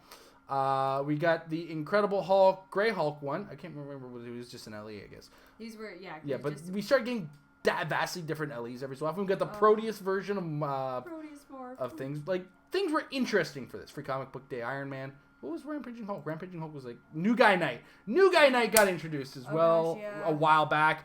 And, they gave incentives for New Guy Nights. Armor Wars was New Guy Night. That's right. New Guy Night was a thing for a while. Ultimately, these were all great ideas, but something started to happen after Mutations of Muscle. I wasn't sure, but there was an edge lost. It was a great set, but store incentives, running competitive play was starting to get a little hurting. Then this Batman Alpha set, and this is where what's that? You missed Crisis. Oh, Crisis, sorry. We had the Crisis set, and I think this is where I started to feel the problem. Crisis as a set, as a whole, felt weak. Yeah, it did. Not just in the figures. Sorry, go ahead. No, it did. It just did not. It did not appeal. After when we're coming off the heels of Avengers and Justice League and even Monsters and Mutations, when we got Crisis, it was like, what? Shrug. It was like, what is this set? Now, there was something in there that people were much sought after. The Chase Superman. The Earth 2 and Kingdom Come Supermans were introduced in this one. Kingdom Come with Charge and Flurry on the same power, along with Super Strength, who can carry 2 objects, so he could deal 7 damage with each attack, which 14 damage basically could kill things by looking at them. Then we had the 317-point Earth 2 Superman, who just traded, not taking pushing damage. This is also, that's interesting. I'm sure we had some before then, but that's interesting to point out that we had figures that are more than 300 points. They're figures you can't even play in modern age. Yeah. But this just something was going on. I couldn't put my finger on it. It was a little bit of a weird time, a little bit of a weak time. There were some really cool figures in this. I don't want to take away Giant Spectres. The Giant Spectre was awesome. The 3-figured, triple-figured Flash was a weird oddity in this set. The Supergirl in this set carrying the dude over her head was really cool. Alexander Luthor off of the Infinite Crisis event. I realized there was so much of the set that I actually never saw. Yeah. I saw a lot of this set, to be brutally. I bought a lot of cases of this set for some reason. I'm not sure why. But then this is where I started getting the hint that something was up. It was the Batman Alpha set. Batman Alpha, if you've ever played Magic the Gathering and I say the set Portal, you'll know what I'm talking about. Portal was a set introduced by Magic the Gathering to introduce new players into the game. Very simple cards, very distinctly worded cards. Even though they were staples, a lot of the cards were staples of the Magic game. They were just things that were very simple, and as a result, they tried it with this Batman Alpha set. A lot of resculpted Batman, along with some Gotham City stuff. Nothing super interesting. I don't think he even had any special powers in the set at all. And it was ultimately, I don't think it sold as much because for whatever reason, you just couldn't get the new players coming to play the set. So I think this was one of the first kind of rough points as far as a set for HeroClix, and I'm not sure how Crisis did. I don't think Crisis did particularly well either. This is also at a time, personally, that me and Jason weren't playing as competitively. No, I was playing occasionally at the kitchen table, but yeah, we'd occasionally have friends come over to play, but we weren't actively buying. We weren't going out playing tournaments. Part of that would have been at Protected this was time. still a problem. Also, at this time, I was pregnant with our first kid. Yeah. No, it was somewhere in between here. This is June 2008. She was born November 2008. Oh, okay, yeah. How about that? Oh, yeah, okay. Yeah, and this is, of course, where we're starting to get really bored of the game, too. I'm bored at life. Yeah. As you can tell. But yeah, and then Secret Invasion came out, and you were still pregnant at the time. Yeah. And you were pregnant during Arkham Asylum. But Secret Invasion was good, but it had a mechanic in there that cost a lot of pack buying that I didn't like.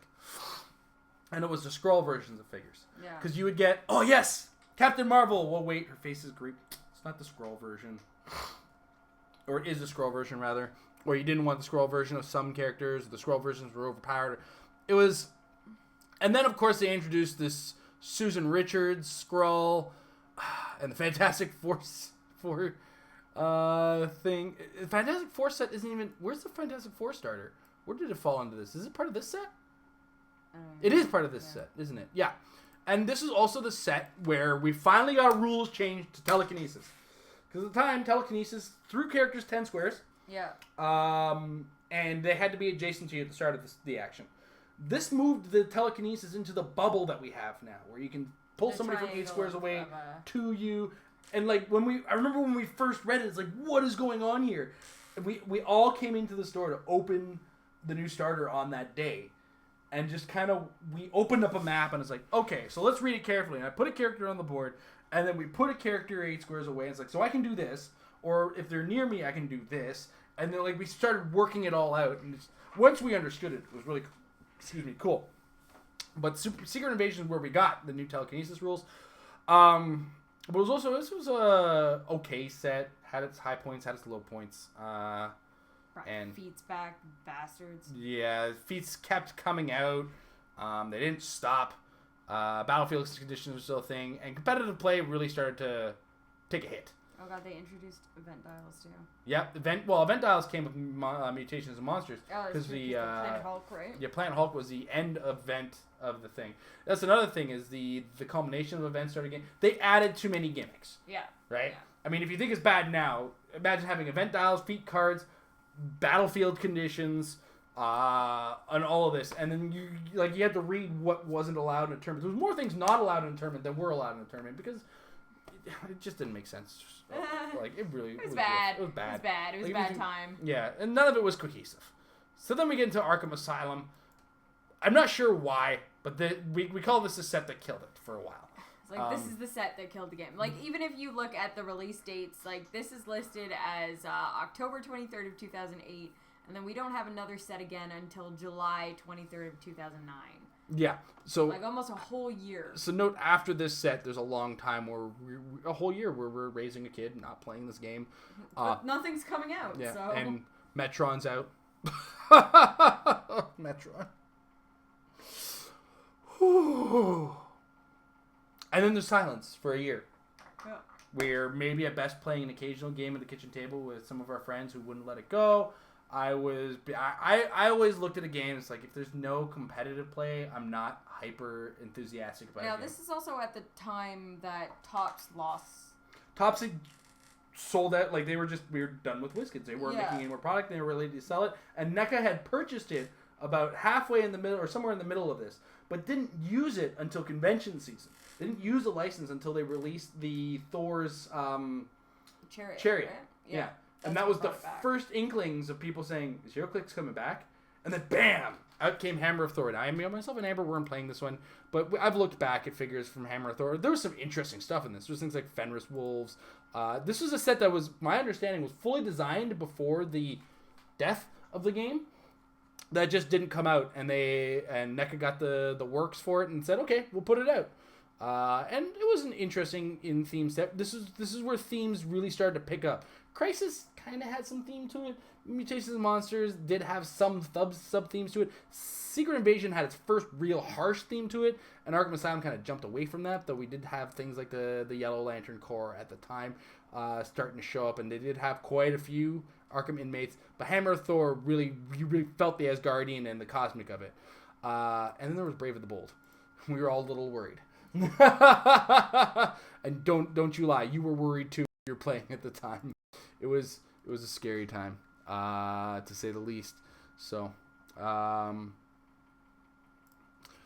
know my daughter's birth date. I just forgot the pregnancy time. There's like 9-10 months in there somewhere. Gosh, she's born November of 2008. Jeez. It's also the year that Iron Man came out. Yeah. Our daughter is the birth of the MCU. But we're also back to small collector sets for a little bit.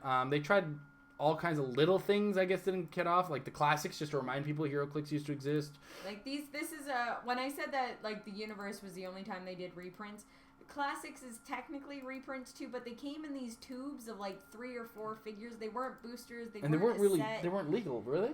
I don't think they were purple ringed, but it was just like they had weird collector numbers. You know what? You can find them in dollar stores now. Like, It's just, I don't even know what they were doing with that. Yeah. Then Brave and the Bold came out, and we all laughed at it. Although they had the super rare cool theme of duos. Figures, Yeah, the duo theme I thought was really neato. And we had a Black Adam Shazam duo, and it was a Black Adam Shazam duo that was also Black Adam or Shazam. I thought that was neat.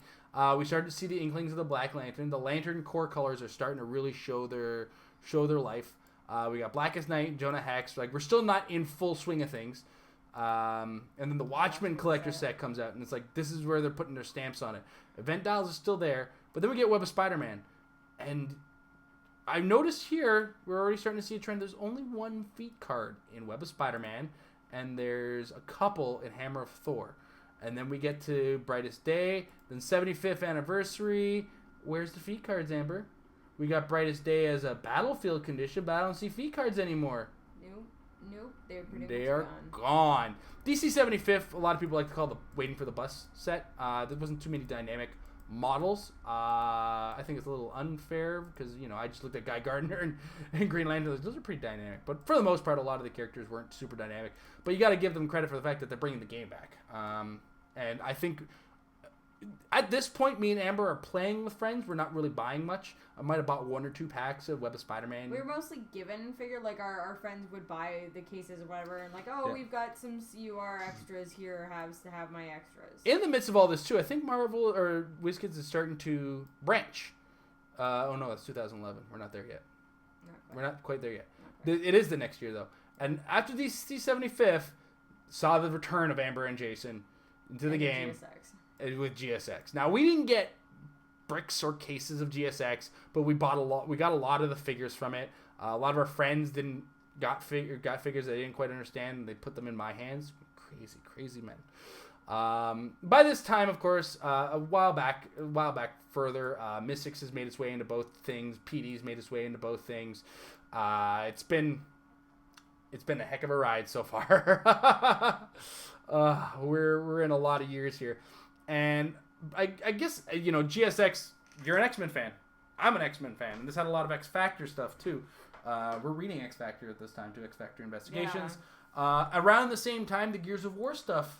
Around that same year, Gears of War stuff had shown up. My friends were giving me Gears of War stuff I really liked playing with.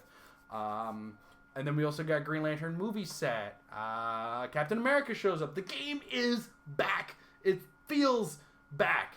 You can feel the resurgence of the game. They actually just start introducing Fast Forces. Yeah. Now they're not released alongside the set. There were some delay issues, but this is like, here's a box of figures that you can play as a set together. They were okay for us to get. I think the first one that we actually purchased, coincidentally, was Chaos Wars. We'll get into that much later. But those of you who know, you know. Now, I was to bring us back into the set. If you look at the time or like the dates, to bring us back into buying sets, you were given the Incredible Hulk Fast Force, and I was given the Smallville Fast Forces for our birthdays. Yep. Yeah. So Incredible Hulk and Superman are where we're buying things again. Yeah. I got so many of the buy by the brick incentives because they started putting them in bricks at the time. Oh my gosh, so much of the AI Marine. We got a bunch of Superman from friends, and we bought a couple packs here and there.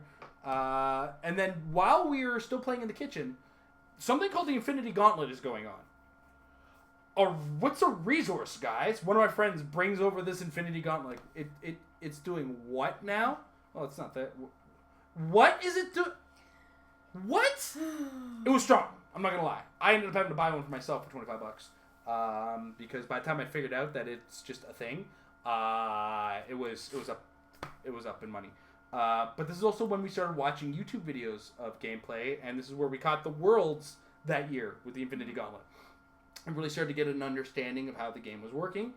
We're still playing actively. Avengers movie set comes out. We buy a couple packs here and there. We're still not buying massive amounts yet. Chaos War comes out. We bought a couple packs of Chaos War. We bought the Gravity Feed. Thank goodness. Best investment ever. Yeah. Only to discover that Scarlet Witch was the reason that thing existed. Then Justice League 52 came out. Like, we're starting to speed through some things because we're really kind of half in it.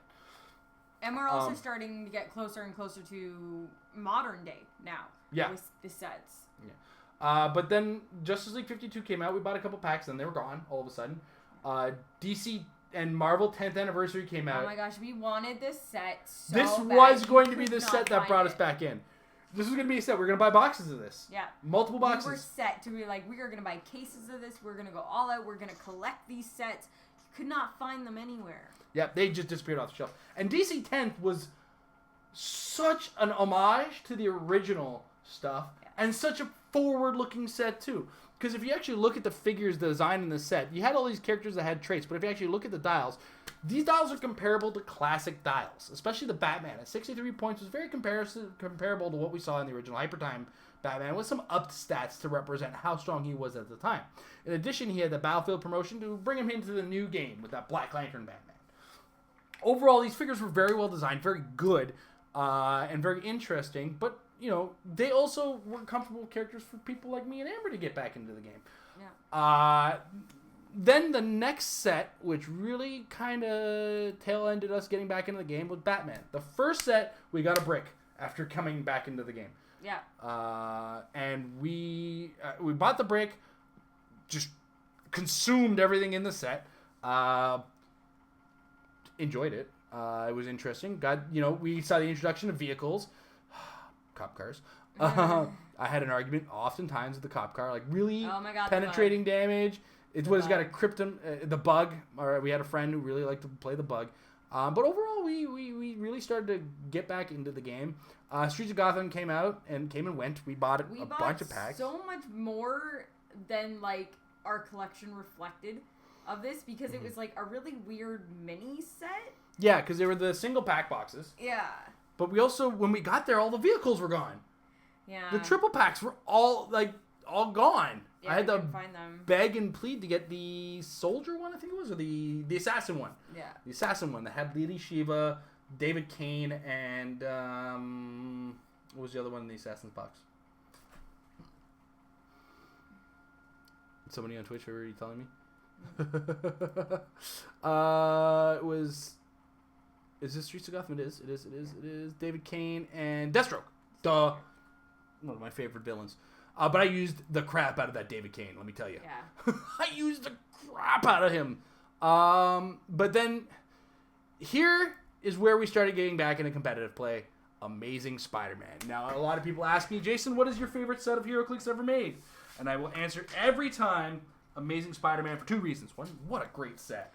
That was an amazing set. And the thing was, it was not promoted properly. It was an unassuming set. And it caused a fight with me and Amber many months after the set had come out. Because here's the deal.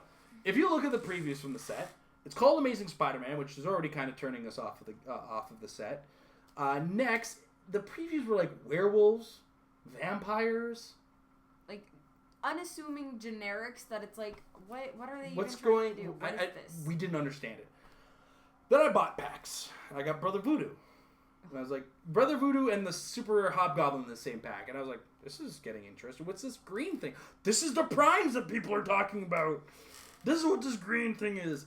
What else did we get? We got, there's a bunch of figures in this set that were really just, oh my gosh. I think it was all the mystical stuff in this set. Yeah. Where I just kind of went, oh my gosh! Because I ended up building like a lot of mystical teams out of this, remembering how much I liked magical poofy poof stuff.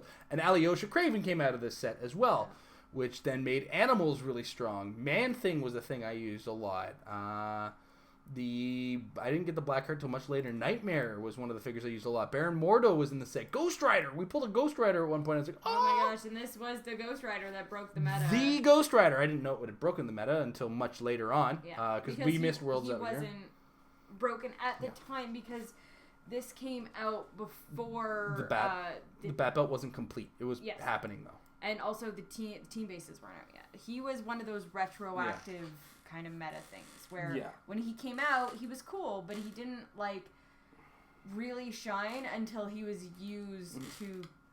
Well, it wasn't also until the Heroes for Hire team of ATA came out. Yeah. Like that had to come out before to make him great. Anyway, then we get the Iron Man movie set. Teen Titans comes out. This is where team bases start to show up. That's the Gotham City strategy game. Things are starting to happen. Tab apps. That's unfortunate. And the first event we got involved with, Fear Itself. We're finally back in the game. We're playing tournaments occasionally. Our friends have given us almost a full bat belt. It was really awesome to be back in the game. And then we got Fear Itself. Oh man, Iron Fist the set. We had so many Iron Fists of this. In the meantime, Teen Titans had come out. Team bases were out there. We played one game with team bases and realized, this is going to be problematic. We had a friend that very, very rarely ever comes out to play, and he had been He's with been playing us. Starro for years. Yeah. He won one of the Starros, and he's been playing that pretty much ever since, and that was like his heyday of Heroclix. So we had him over one night, and he brought his Starro, and it went up against a Justice League full Justice League team base, and it killed him in one turn. No. It was the Villains for Hire that killed him in one turn. It was the Villains for Hire that there was a Justice League on that. There was Justice League on the board, yeah. It killed my team. Actually, the funny thing about that, and I don't think Jason even knows this, there is a picture being used as the background on our blog, and it is actually the picture of that game. Is it? Yeah. Oh my goodness. That's sad. Oh man. Yeah, I've never had a figure leave a worse feeling in my mouth. But then we get into Wolverine and the X-Men, and by this time, something has happened. A wonderful channel on YouTube has started. Married with Clix has started. We started around the Teen Titans time. We had the figures, but Wolverine and the X-Men was our first video unboxing. Yep. And this was another X-Men set that redefined the game. We had Spiral come out, which needed to happen for the team bases, but then team bases and just so much happened after here. We got the Batman 66 set come after that. I love that set so much. That was such a fun set. And you guys, if you guys have been watching for a long time, you're here, so we're going to speed through the history a little bit because this is where we're starting to see things. Now, we see Thor: The Dark World come out, Batman Arkham Origins, really great set. AVX event happens, that was a lot of fun. Nothing particularly strong came out of the set itself, but we did get the resource of the Phoenix Force. Really cool. Slosh came out, the most errated set I've ever seen in my life. Oh god, Slosh. I like that set until they errated it into nothing. Yeah. Then Captain America: The Winter Soldier movie set, interesting introduction of the Winter Soldier with the sniper nests. I like that figure for about a week. We had Deadpool come out, which introduced Copycat. Deadpool was Deadpool was one of those sets where when they told us that we were getting a Deadpool set, we're like, no. Yeah. No, you're not. Because you only ever do, Justice League or, X-Men or Avengers. That's all you're allowed to do. Having a set that featured Deadpool and his characters, it was unheard of at this time. They did not take risks like that. There was not a set before there that had... a feature that wasn't a mainstay comic book character. Yeah. So, but Deadpool was one of those... The first set I'd call unassuming. Mm-hmm. Amazing Spider-Man marketing was unassuming, but the set itself was very assuming. Yeah. Deadpool had a lot of figures in it where you kind of look at it back and go, did we really complain about this? Or did we really not see this one coming? Banshee came out of Deadpool. Oh gosh, so much. Copycat came out of Deadpool. Bill, Agent of AIM. Bill turned the meta on its head. Maps, once again, didn't matter. What other, I think that was Wizard went on to win Canadian Nationals that year. This is the first year we got into Canadian Nationals. Yep. We went to a national event. We got to introduce ourselves into the high level play. It was really a good experience overall. This is a great year for Heroclix for me. Yeah. We got our first zombies in the street level zombies. Excuse me. Overall, I liked Deadpool as a set, and I think it was one of those sets that was a risk that paid off. Yeah. And as we can tell, in a couple of months we're getting another Deadpool set. This looks like he may just be popular enough to be one of the steady, now that unfortunately we cannot make Fantastic Four base sets, we're going to have Deadpool sets instead. Yeah. But one of the things that's neat about Deadpool is you get away with a lot of humor and a lot of wackiness. And I'd call Deadpool probably the first Joker, or the next Joker's Wild, as it was. It turned the game up on its head, but nobody saw what it was going to do ahead of time, except for maybe Copycat, if you read it carefully. I was like, wait, it does what? Days of Future Past came out because the movie came out. I love this set so much. Yeah, but it was based on the comic, very interesting, and it had Nimrod. If you watched our unboxing, we were up on set, we didn't have Nimrod. But then we had the next big storyline event. War of Light. Now look, we chuckle. Oh, God. I love this set. I think everybody at some point along has loved this set. Now, it just overstayed its welcome. Well, it was a 6-month long event, which, you got used to the set. What's more is it was a really strong set that, once again, the meta game had got turned on its head with the entities. Adding to the resource element, adding to everything, entities show up. And it was a rough time. It was really hard to play in competitive play if you didn't have the entities. Or if you're too stubborn, you just tried to tough it out anyway. I had all the entities and didn't use them all, mostly because my friends were always using the ones I wanted to use. I mean, if I was going to. Then we got the Guardians of the Galaxy movie set. Not a very assuming set. We get the Guardians of the Galaxy, the actual set. And we got Rocket Raccoon. This was a set everybody thought was going to be great. It was going to turn the game on its head. Oh, no. We did get one thing, though. We got one big thing out of this. The Zombie Super Scroll. Yeah. Overall, though, the set looked a lot stronger than it turned out to be. I feel like whereas Deadpool was like a risk that paid off, the Guardians of the Galaxy set was like a risk that kind of flopped. I don't even think it was a risk because the movie was coming out at the time. They had that marketing backing. It was definitely popular. Like, they seized that at the right time to bring it out, but it had no staying power. Yeah, there's some things that did shake things up. A lot of people used Proxima Midnight, but eventually she really quickly got countered. Rocket Raccoon did find his way into the game on some teams, but not enough to, be super out there in the mark until much later. Thane occasionally showed up, but Super Skrull was really the thing. The big thing. Super Skrull and the zombie team base much later on. True. Was marked as that. I think Guardians of the Galaxy falls from the same problem that Joker's Wild has right now. It came out at a bad time. At the time it came out, batteries were out. But then that little piece of time when batteries were no longer an issue for a period of time, like that 2-month span that I make fun of, what happened? It won U.S. Nationals. There was a couple top 8 zombie team bases in Worlds that year. Last year was the zombie team bases all of a sudden were great, right? And it was because things that were outside of the set got shifted away from the set. So overall, Guardians of the Galaxy was one of those sets that suffered from bad timing. Fast Forces was the thing that had the Inhumans, but also had the Great Lockjaw. Then they have the Extreme Heroclix. In between, we have some extra Golden Age stuff. We've had other licenses. We've seen Gears of War. We've seen Street Fighter. We've seen Halo. We're going kind of in order of things, but of what we've played the Gears of War. We played the Iron Maiden. We played the Street Fighter. We played Halo. Didn't touch much of the Lord of the Rings. Haven't touched any of the Star Trek really. We have Assassin's Creed figures. We never used them. We unboxed Mage Knight. Yeah. Played a little, I think. We played in the Battle of Millennium event. Of Yu-Gi-Oh, yeah. The Yu-Gi-Oh event. We bought the Dota 2 starter set. Yeah.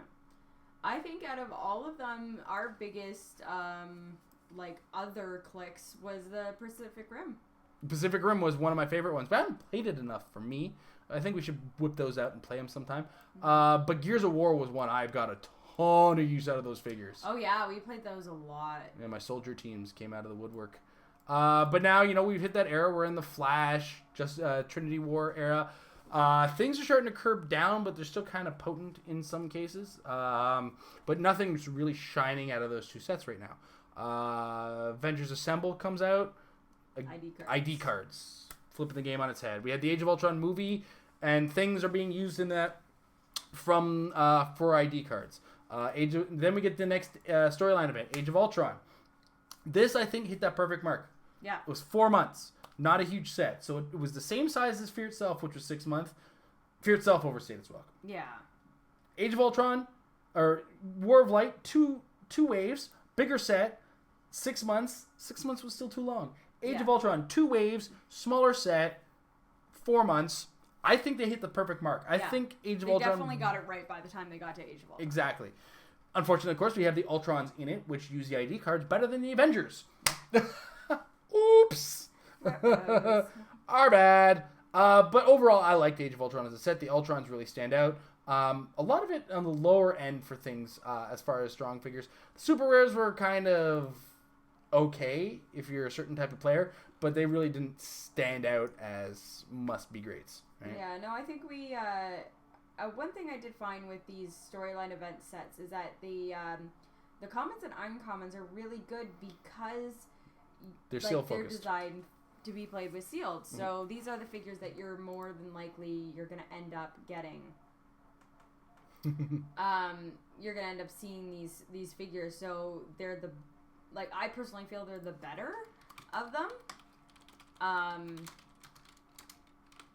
Keep going. But yeah, no, they're like the super rares and like the chases with them being like the Ultrons, they were big. But no, the little guys, like I used so much more of that set. Like this was a set I really enjoyed playing in. Now I had to go outside of my regular venue to play because I was judging at the time. But I really enjoyed actually like playing sealed with this set. And then we get my favorite set until it was marred by Nick Fury being great, that hipster thing. Nick Fury Agents of S.H.I.E.L.D. Nick Fury was very strong in the set, but overall I did really well in sealed in this event. The chases were very unassuming in this, but we all know the mark that Nighthawk Prime and Nick Fury have left from this set, though the rest of the set, less so. Dr. Demonicus is still seen in the competitive game, so don't discount him. But overall, not a massive mark on the... Well, I mean... Sorry, it left a massive mark in a 1% of the set. This actually, this came out of the time, like, Avengers Assembled, Nick Fury, Agents of S.H.I.E.L.D., Age of Ultron, they all came out so close together that, like, I don't remember what's in these sets. It was all a blur. I didn't play these sets because, like, they all came out, they all felt like they came out at the same time, and we were doing our unboxing videos, we're doing patron videos of... Oh no, we hadn't started the Patreon yet, but we were doing video like games of like other things where I'm just like, there's so much of these sets I didn't even look at. I don't know what's in these sets. We do have to go back in time and play some games because we were also really busy at the time too. Yeah. Life got really hectic for us for our schedules, so we're renovation phase. We're starting to redo our schedule, and because we've added this show, we're going to be adding some more games. Content's getting back on track. So next up, Superman and Wonder Woman. It's a great set. I love this set. I don't care what anybody says. But I wanted more out of it. Like, I think there was just a, I don't know if the focus wasn't where I wanted it to be. I think you just focused on the wrong things then. Yeah. Because Mr. Mix's Pitlick came out of this set. A lot of great things came out of this set, and I do love this set. It was just like I mean, this has all the reporters. It's got the smaller Superman. It's got the that. Wait, that's not Superman one. But I know a lot of people were hoping a little more Wonder Woman focus on it. There was a lot of Superman focus. There's a lot of Greek gods though, and that's kind of where you get the Wonder Woman focus. You got Artemis, Circe, Apollo, and I think people are just not looking at the right things. I mean, Hermes is in this set, right? There's enough Wonder Women's and women's. When you women's, that's Wonder Women's. There's also the shared enemies in a lot of cases. Atomic Skull's fought with Wonder Woman a couple times here and there. You have the Red Sun chase theme, which I thought was really cool. Well, I think this is one of the most demanded chase themes out there. Yeah, actually. And they really kind of pulled it out of the park. One of the most demanded figures ever in War of Light. The Red Lantern Supergirl. That unfortunately just did not come out in time to make an effect. Yeah. And, overall, I think this is a better set than at first glance. Yeah. At least your first glance. We were worried about the fact that, you know what this was? We had a bad unboxing for this. Because of the super boosters, we lost out on, a half a brick's worth. Yes. Of figures. I had to beg and plead my way to get a Mr. Mix's Pitlick. It took us a lot longer to finish this set, and I think that kind of marred my experience with this set. So many War Wheels! This was a set of so many War Wheels. That's what it was. This was also the set where they introduced pre-releases. Yeah, we had a rough unboxing for this, so I can see how that can mar your experience. But then we get into World's Finest. Oh my gosh, World's Finest! You tried so hard. Who are you? And that's your opinion of World's Finest, because it's a weird one. Now, I can't fault World's Finest because about 5 figures from this set helped me get top 3 in Canadian Nationals. 4 of them named Superman. One of them named Clarion. No, this is an amazing set, but it was... But it's so finite amazing. Yeah, it's so... It's like, that's amazing. Weird. It's like Nick Fury. Yeah. It's the 1% is amazing. And there's a couple standouts in it, like Clarion, like the Superman. I'm probably going to play Ms. Mala Unlimited. Don't fool yourself. But there's this World's Finest, which has been seeing itself. And then, of course, the chases. I remember telling people these are great 200-point figures. And the only one that... they were great 300-point figures. Yeah. And the Superman was the only one who was even close to 200. And they all had low dials. Like the Batman. This is a great 200-point dial. And when I explained to people why they were great, like what the design focus on them was, everybody kind of cooled it because like, this Wonder Woman's 140 points, or she's only got like 6 clicks. Yeah, but you're only paying 140 points for that dial. Yeah. Look at those numbers. Look at that dial. All of those 6 clicks are premium clicks. Yeah, and this was like that tight package, premium value, and they were really hard to outwit and perplex down. In the midst of all that, we have the Batman vs. Superman movie set and Civil War movie sets. And then Jay became a little kid again. We enter the era of the Ninja Turtle. Ninja Turtles comes out, the first Ninja Turtle set, around the same time, about a month before Uncanny X-Men. And I love this inclusion. People were excited. I remember the announcement of the Ninja Turtles the year before. Like, everybody lost their minds. We have, and like I'm not trying to name drop on this, but we do have a lot of people from WizKids like on our Facebook, on our social media, and like the excitement that we were getting from them, like the excitement that was just like flowing off of the company. The heads of the company being like, guys, we got this license. This is amazing. Check it out. We have so many great things for you. The energy behind the Turtles is insane, and a lot of it is mine. Just giving it all the energy. And this set is great. I like this set. The chases are really cool, and they did lead to something later on in the game that we can discuss later. But anyway, overall, Ninja Turtles, great set. Can't argue with it. We move next to the Uncanny X-Men set, and this is where we start to enter the new design. Lower point characters, singularly focused, a little bit lower on the dial end, but focus. And then, it pays off, in my opinion. It's a great set on its own, and when a couple of things cycle out, it's going to be really, just so standout. Yeah. There's a lot of really good 50-point X-Men in this set. There's a lot of really good mediocrely costume characters. And even then, like, the highest point character in the set is 200 points, I believe. Yeah. And that's shared by Proteus, Cameron Hodge, and Dark Angel. Dark Angel's 200. 200. Yeah. Yeah. I mean, even Chase's Colossus is 120, Magneto's 150. None of them hit that 200-point mark, and that's a great thing, in my opinion. We're dialing back the game. You get to use more of your figures, which is important, because when we're starting to also see a trend where resources are starting to disappear. Yep, so we want to fill in those points. We need those points filled in, and we want to get more of these characters on the map. And I think that's an important design philosophy that they're trying to push. Yeah. And then we enter the Summer Civil War event. Look, this was a good idea. It was a great idea. It didn't... But the balancing of this set in the event that they had ended up marring... And the type of event that they wanted to run ended up marring the set. The set itself is really weak, which is unfortunate because it's balanced for Battle Royale, and that's a phrase that should never leave my mouth, is balanced for Battle Royale. I think they could have stayed simply with a sealed event like War of Light or Fear itself, and people would have been content, and they could have gone a little bit more crazy with design, if you ask me. I think the Battle Royale format was a mistake, personally, and I'm sure some people had fun with it. But overall, it's a set that's unfortunately marred by everything that we're talking about here. So. I was excited for the set going in, and I was like, this is going to be great. We're going to run this tournament. And then by the time I actually sat down and then played, and I was just like, oh, so I'm out here on my Saturday, and we've got an hour or so. Like, I like, as a judge, I'm like, whatever.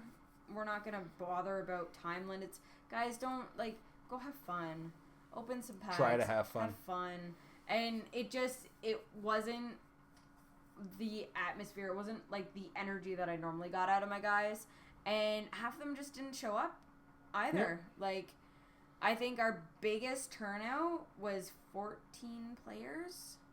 Yeah, that was the first one. Yeah. Anyway, we'll enter next. A weird trend. What is it with Spider-Man sets and making figures I really love? What is this trend and why does it exist? Because I hate Spider-Man. Oh yeah. Those of you who know my playstyle, they know I'm a swarm for fiend. I'm a fiend for swarm figures. So when you give me a figure who's 100 points who allows me to still do that, that's amazing. And when it's made by a player, I actually have to make fun of those players, but at the same time thank them. This set has a couple notable things. One, it's got 3 champ-made figures. We've got the Mephisto from Paris Gordon. Thank you, Paris. It's done me very well. The Chameleon from Patrick Uboko. I'm still trying to make it work, Patrick. I'm sorry.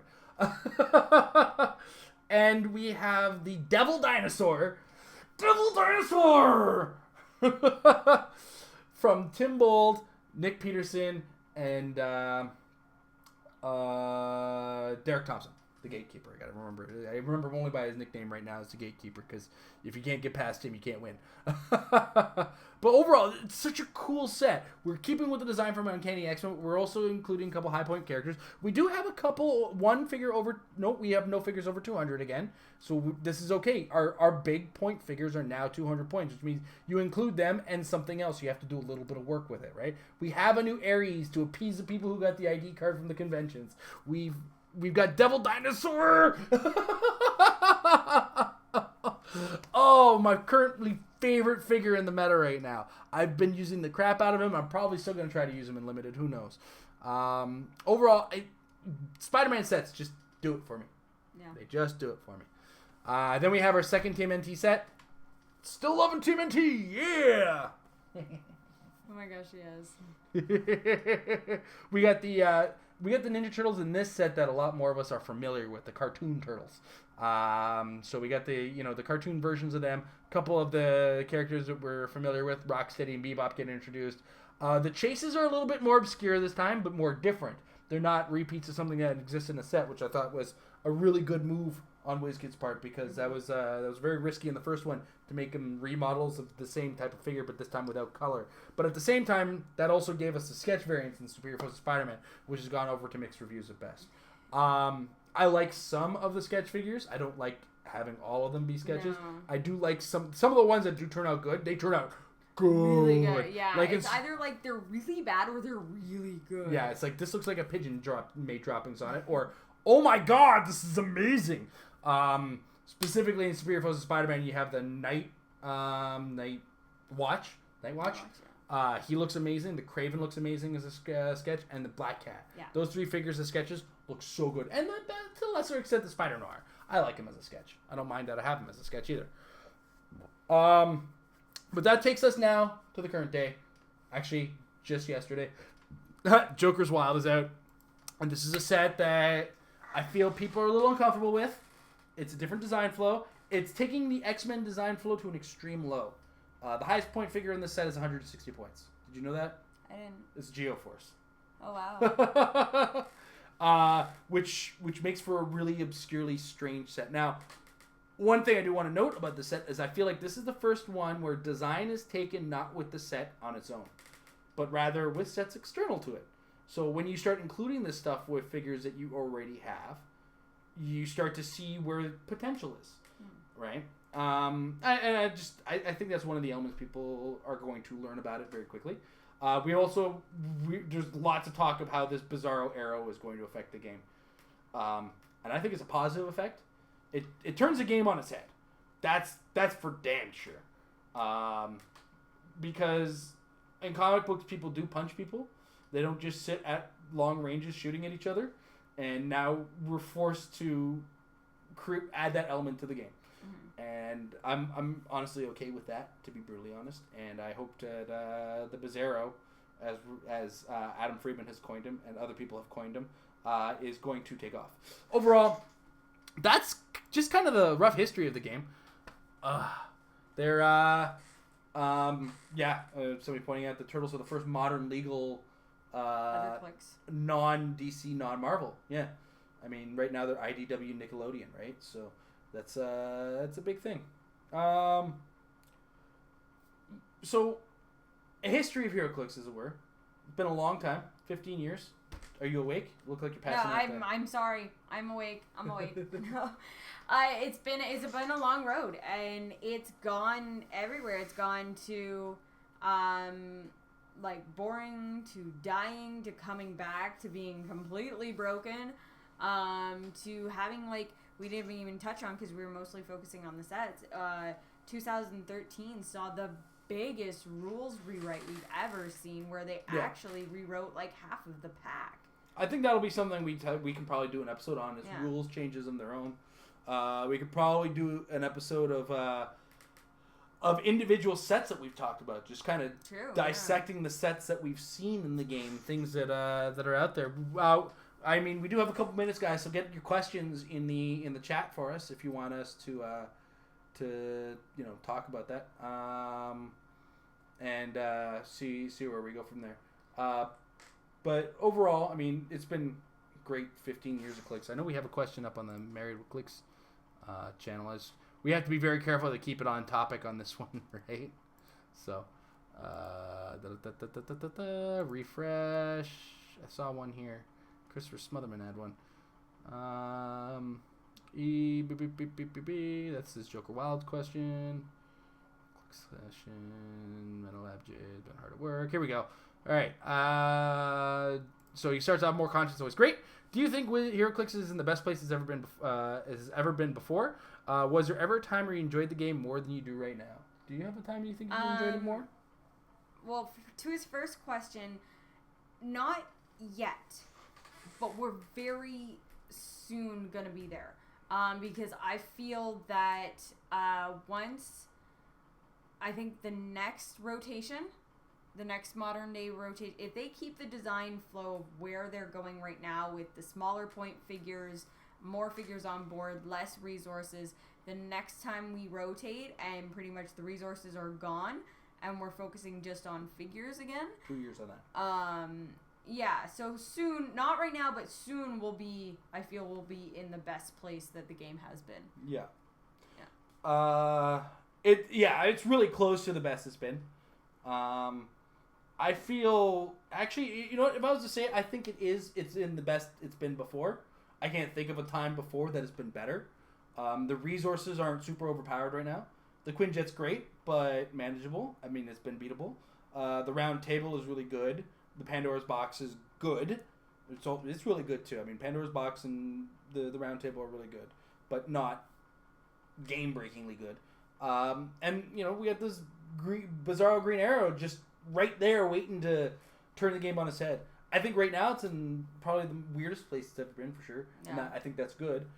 Next rotation is going to leave a heck of a mark on the game, because we are going to lose the first wave of ID cards, but it's still going to leave Age of Ultron and Nick Fury in the game, which does kind of leave another year of that stuff. And with that year of that stuff, I think there are some sets that are going to miss out on being able to shine.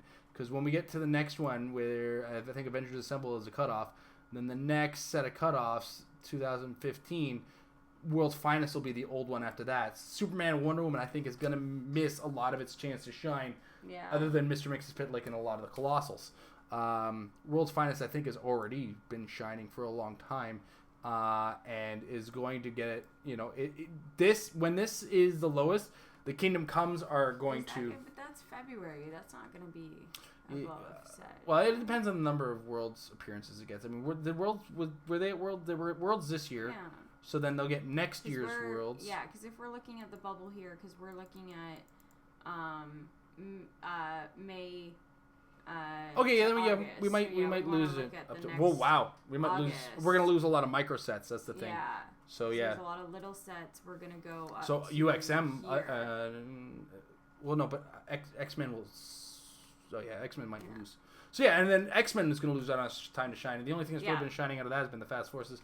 So really, and Civil War is never going to shine. No. We'll see. We have to see how the rotation looks. Yeah.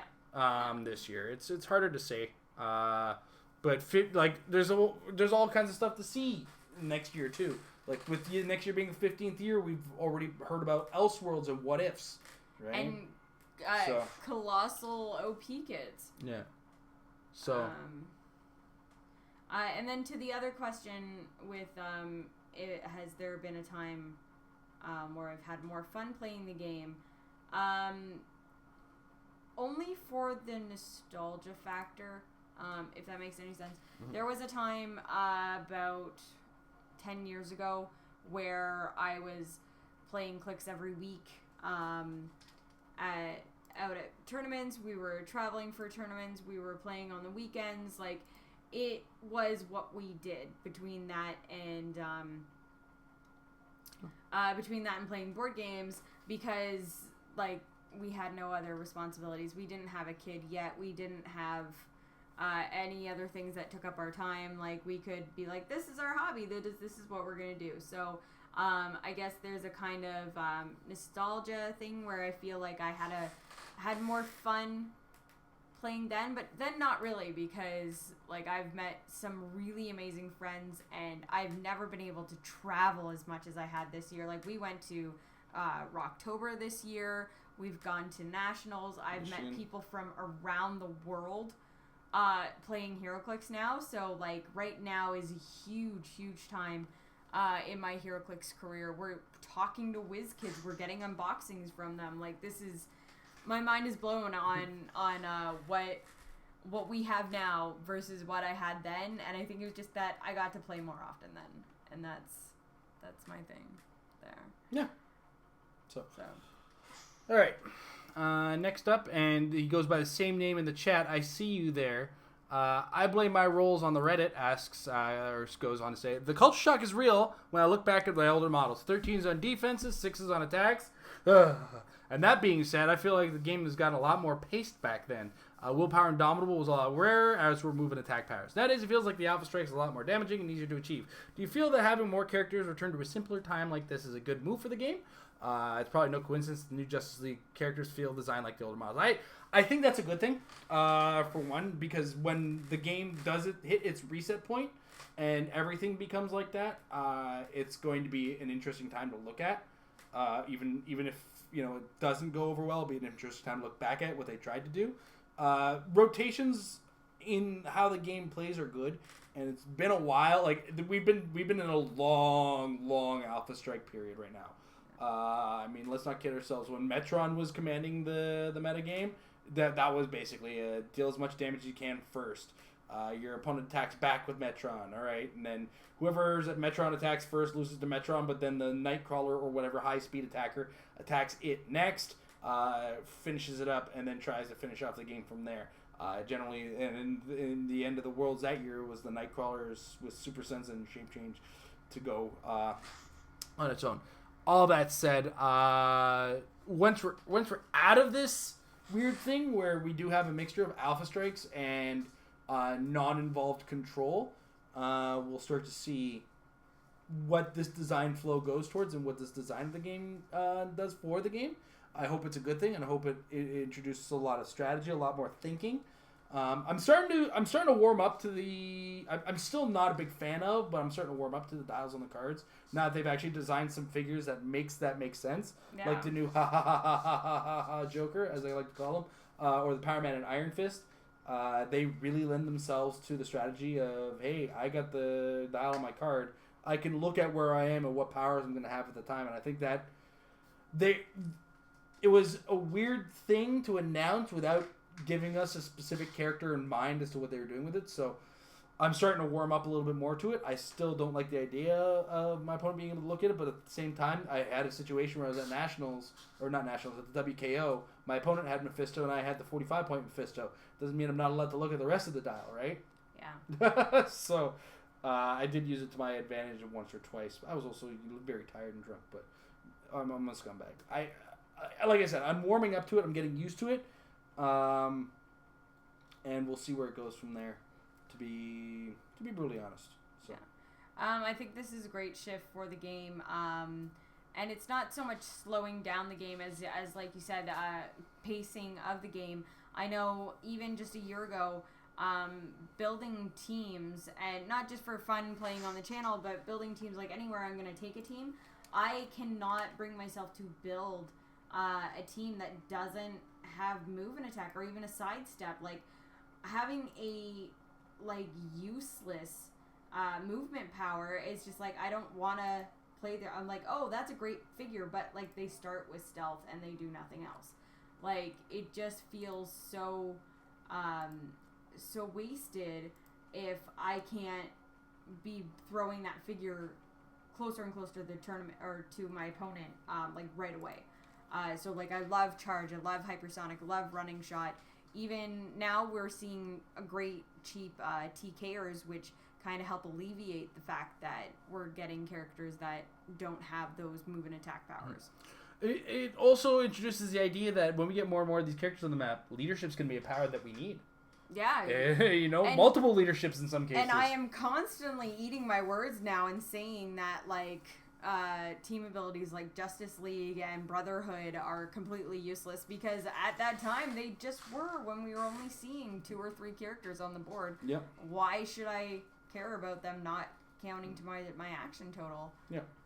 So, with that said, guys, we're going to call it a night on class lesson number 1. We have one more do we have another question? Which one was that one? Oh, which fig made you hate and love the game? Felix Faust. Love and hate? Because I hate the game when Felix Faust is on the board, that's for sure. But at the same time, I couldn't really fault my opponents. Jeez, I hate that figure so much. Love and if I was going to say love and hate, though, I think it's supposed to be different.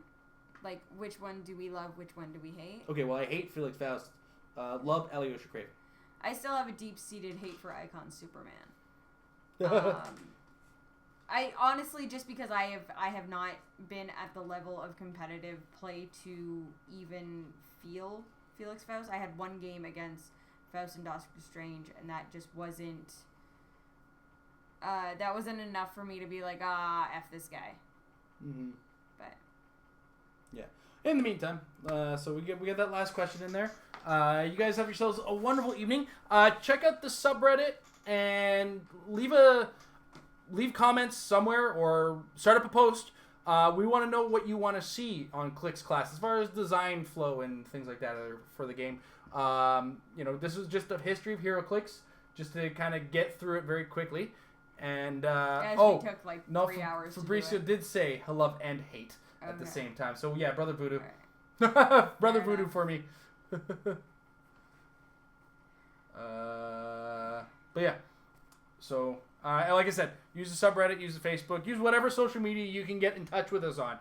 Give us ideas for the show, things you want to check out. Of course, check out things you want us to talk about. Like MetaLab is for strategy, Metafix is for strategy. We have Dial It Up for occasionally for rules, but whatever you would like me and Jason to actually just have a discussion about regarding the game. Yeah. Again, that subreddit is marriedwithclix.reddit.com, or just go reddit.com/r/marriedwithclix. Either way gets you there. Facebook.com/marriedwithclix. We want to hear what you think of this show. We want to hear what you think or what you'd want us to do topics on. Design of the game. We have a couple episodes, but, I think we can go a long time with this show before we start stretching for content. Yeah. And, get into the back end of the game. And, we can have our critiques, constructive criticism episodes. Or we can call them bitch fests every so often. Mm-hmm. And just go on about the game. But either way, you guys, thank you very much for watching. A couple of you are watching live. If you're watching in the archives on YouTube, thank you very much for watching as well. We'll see you guys on the next episode of Clix Class.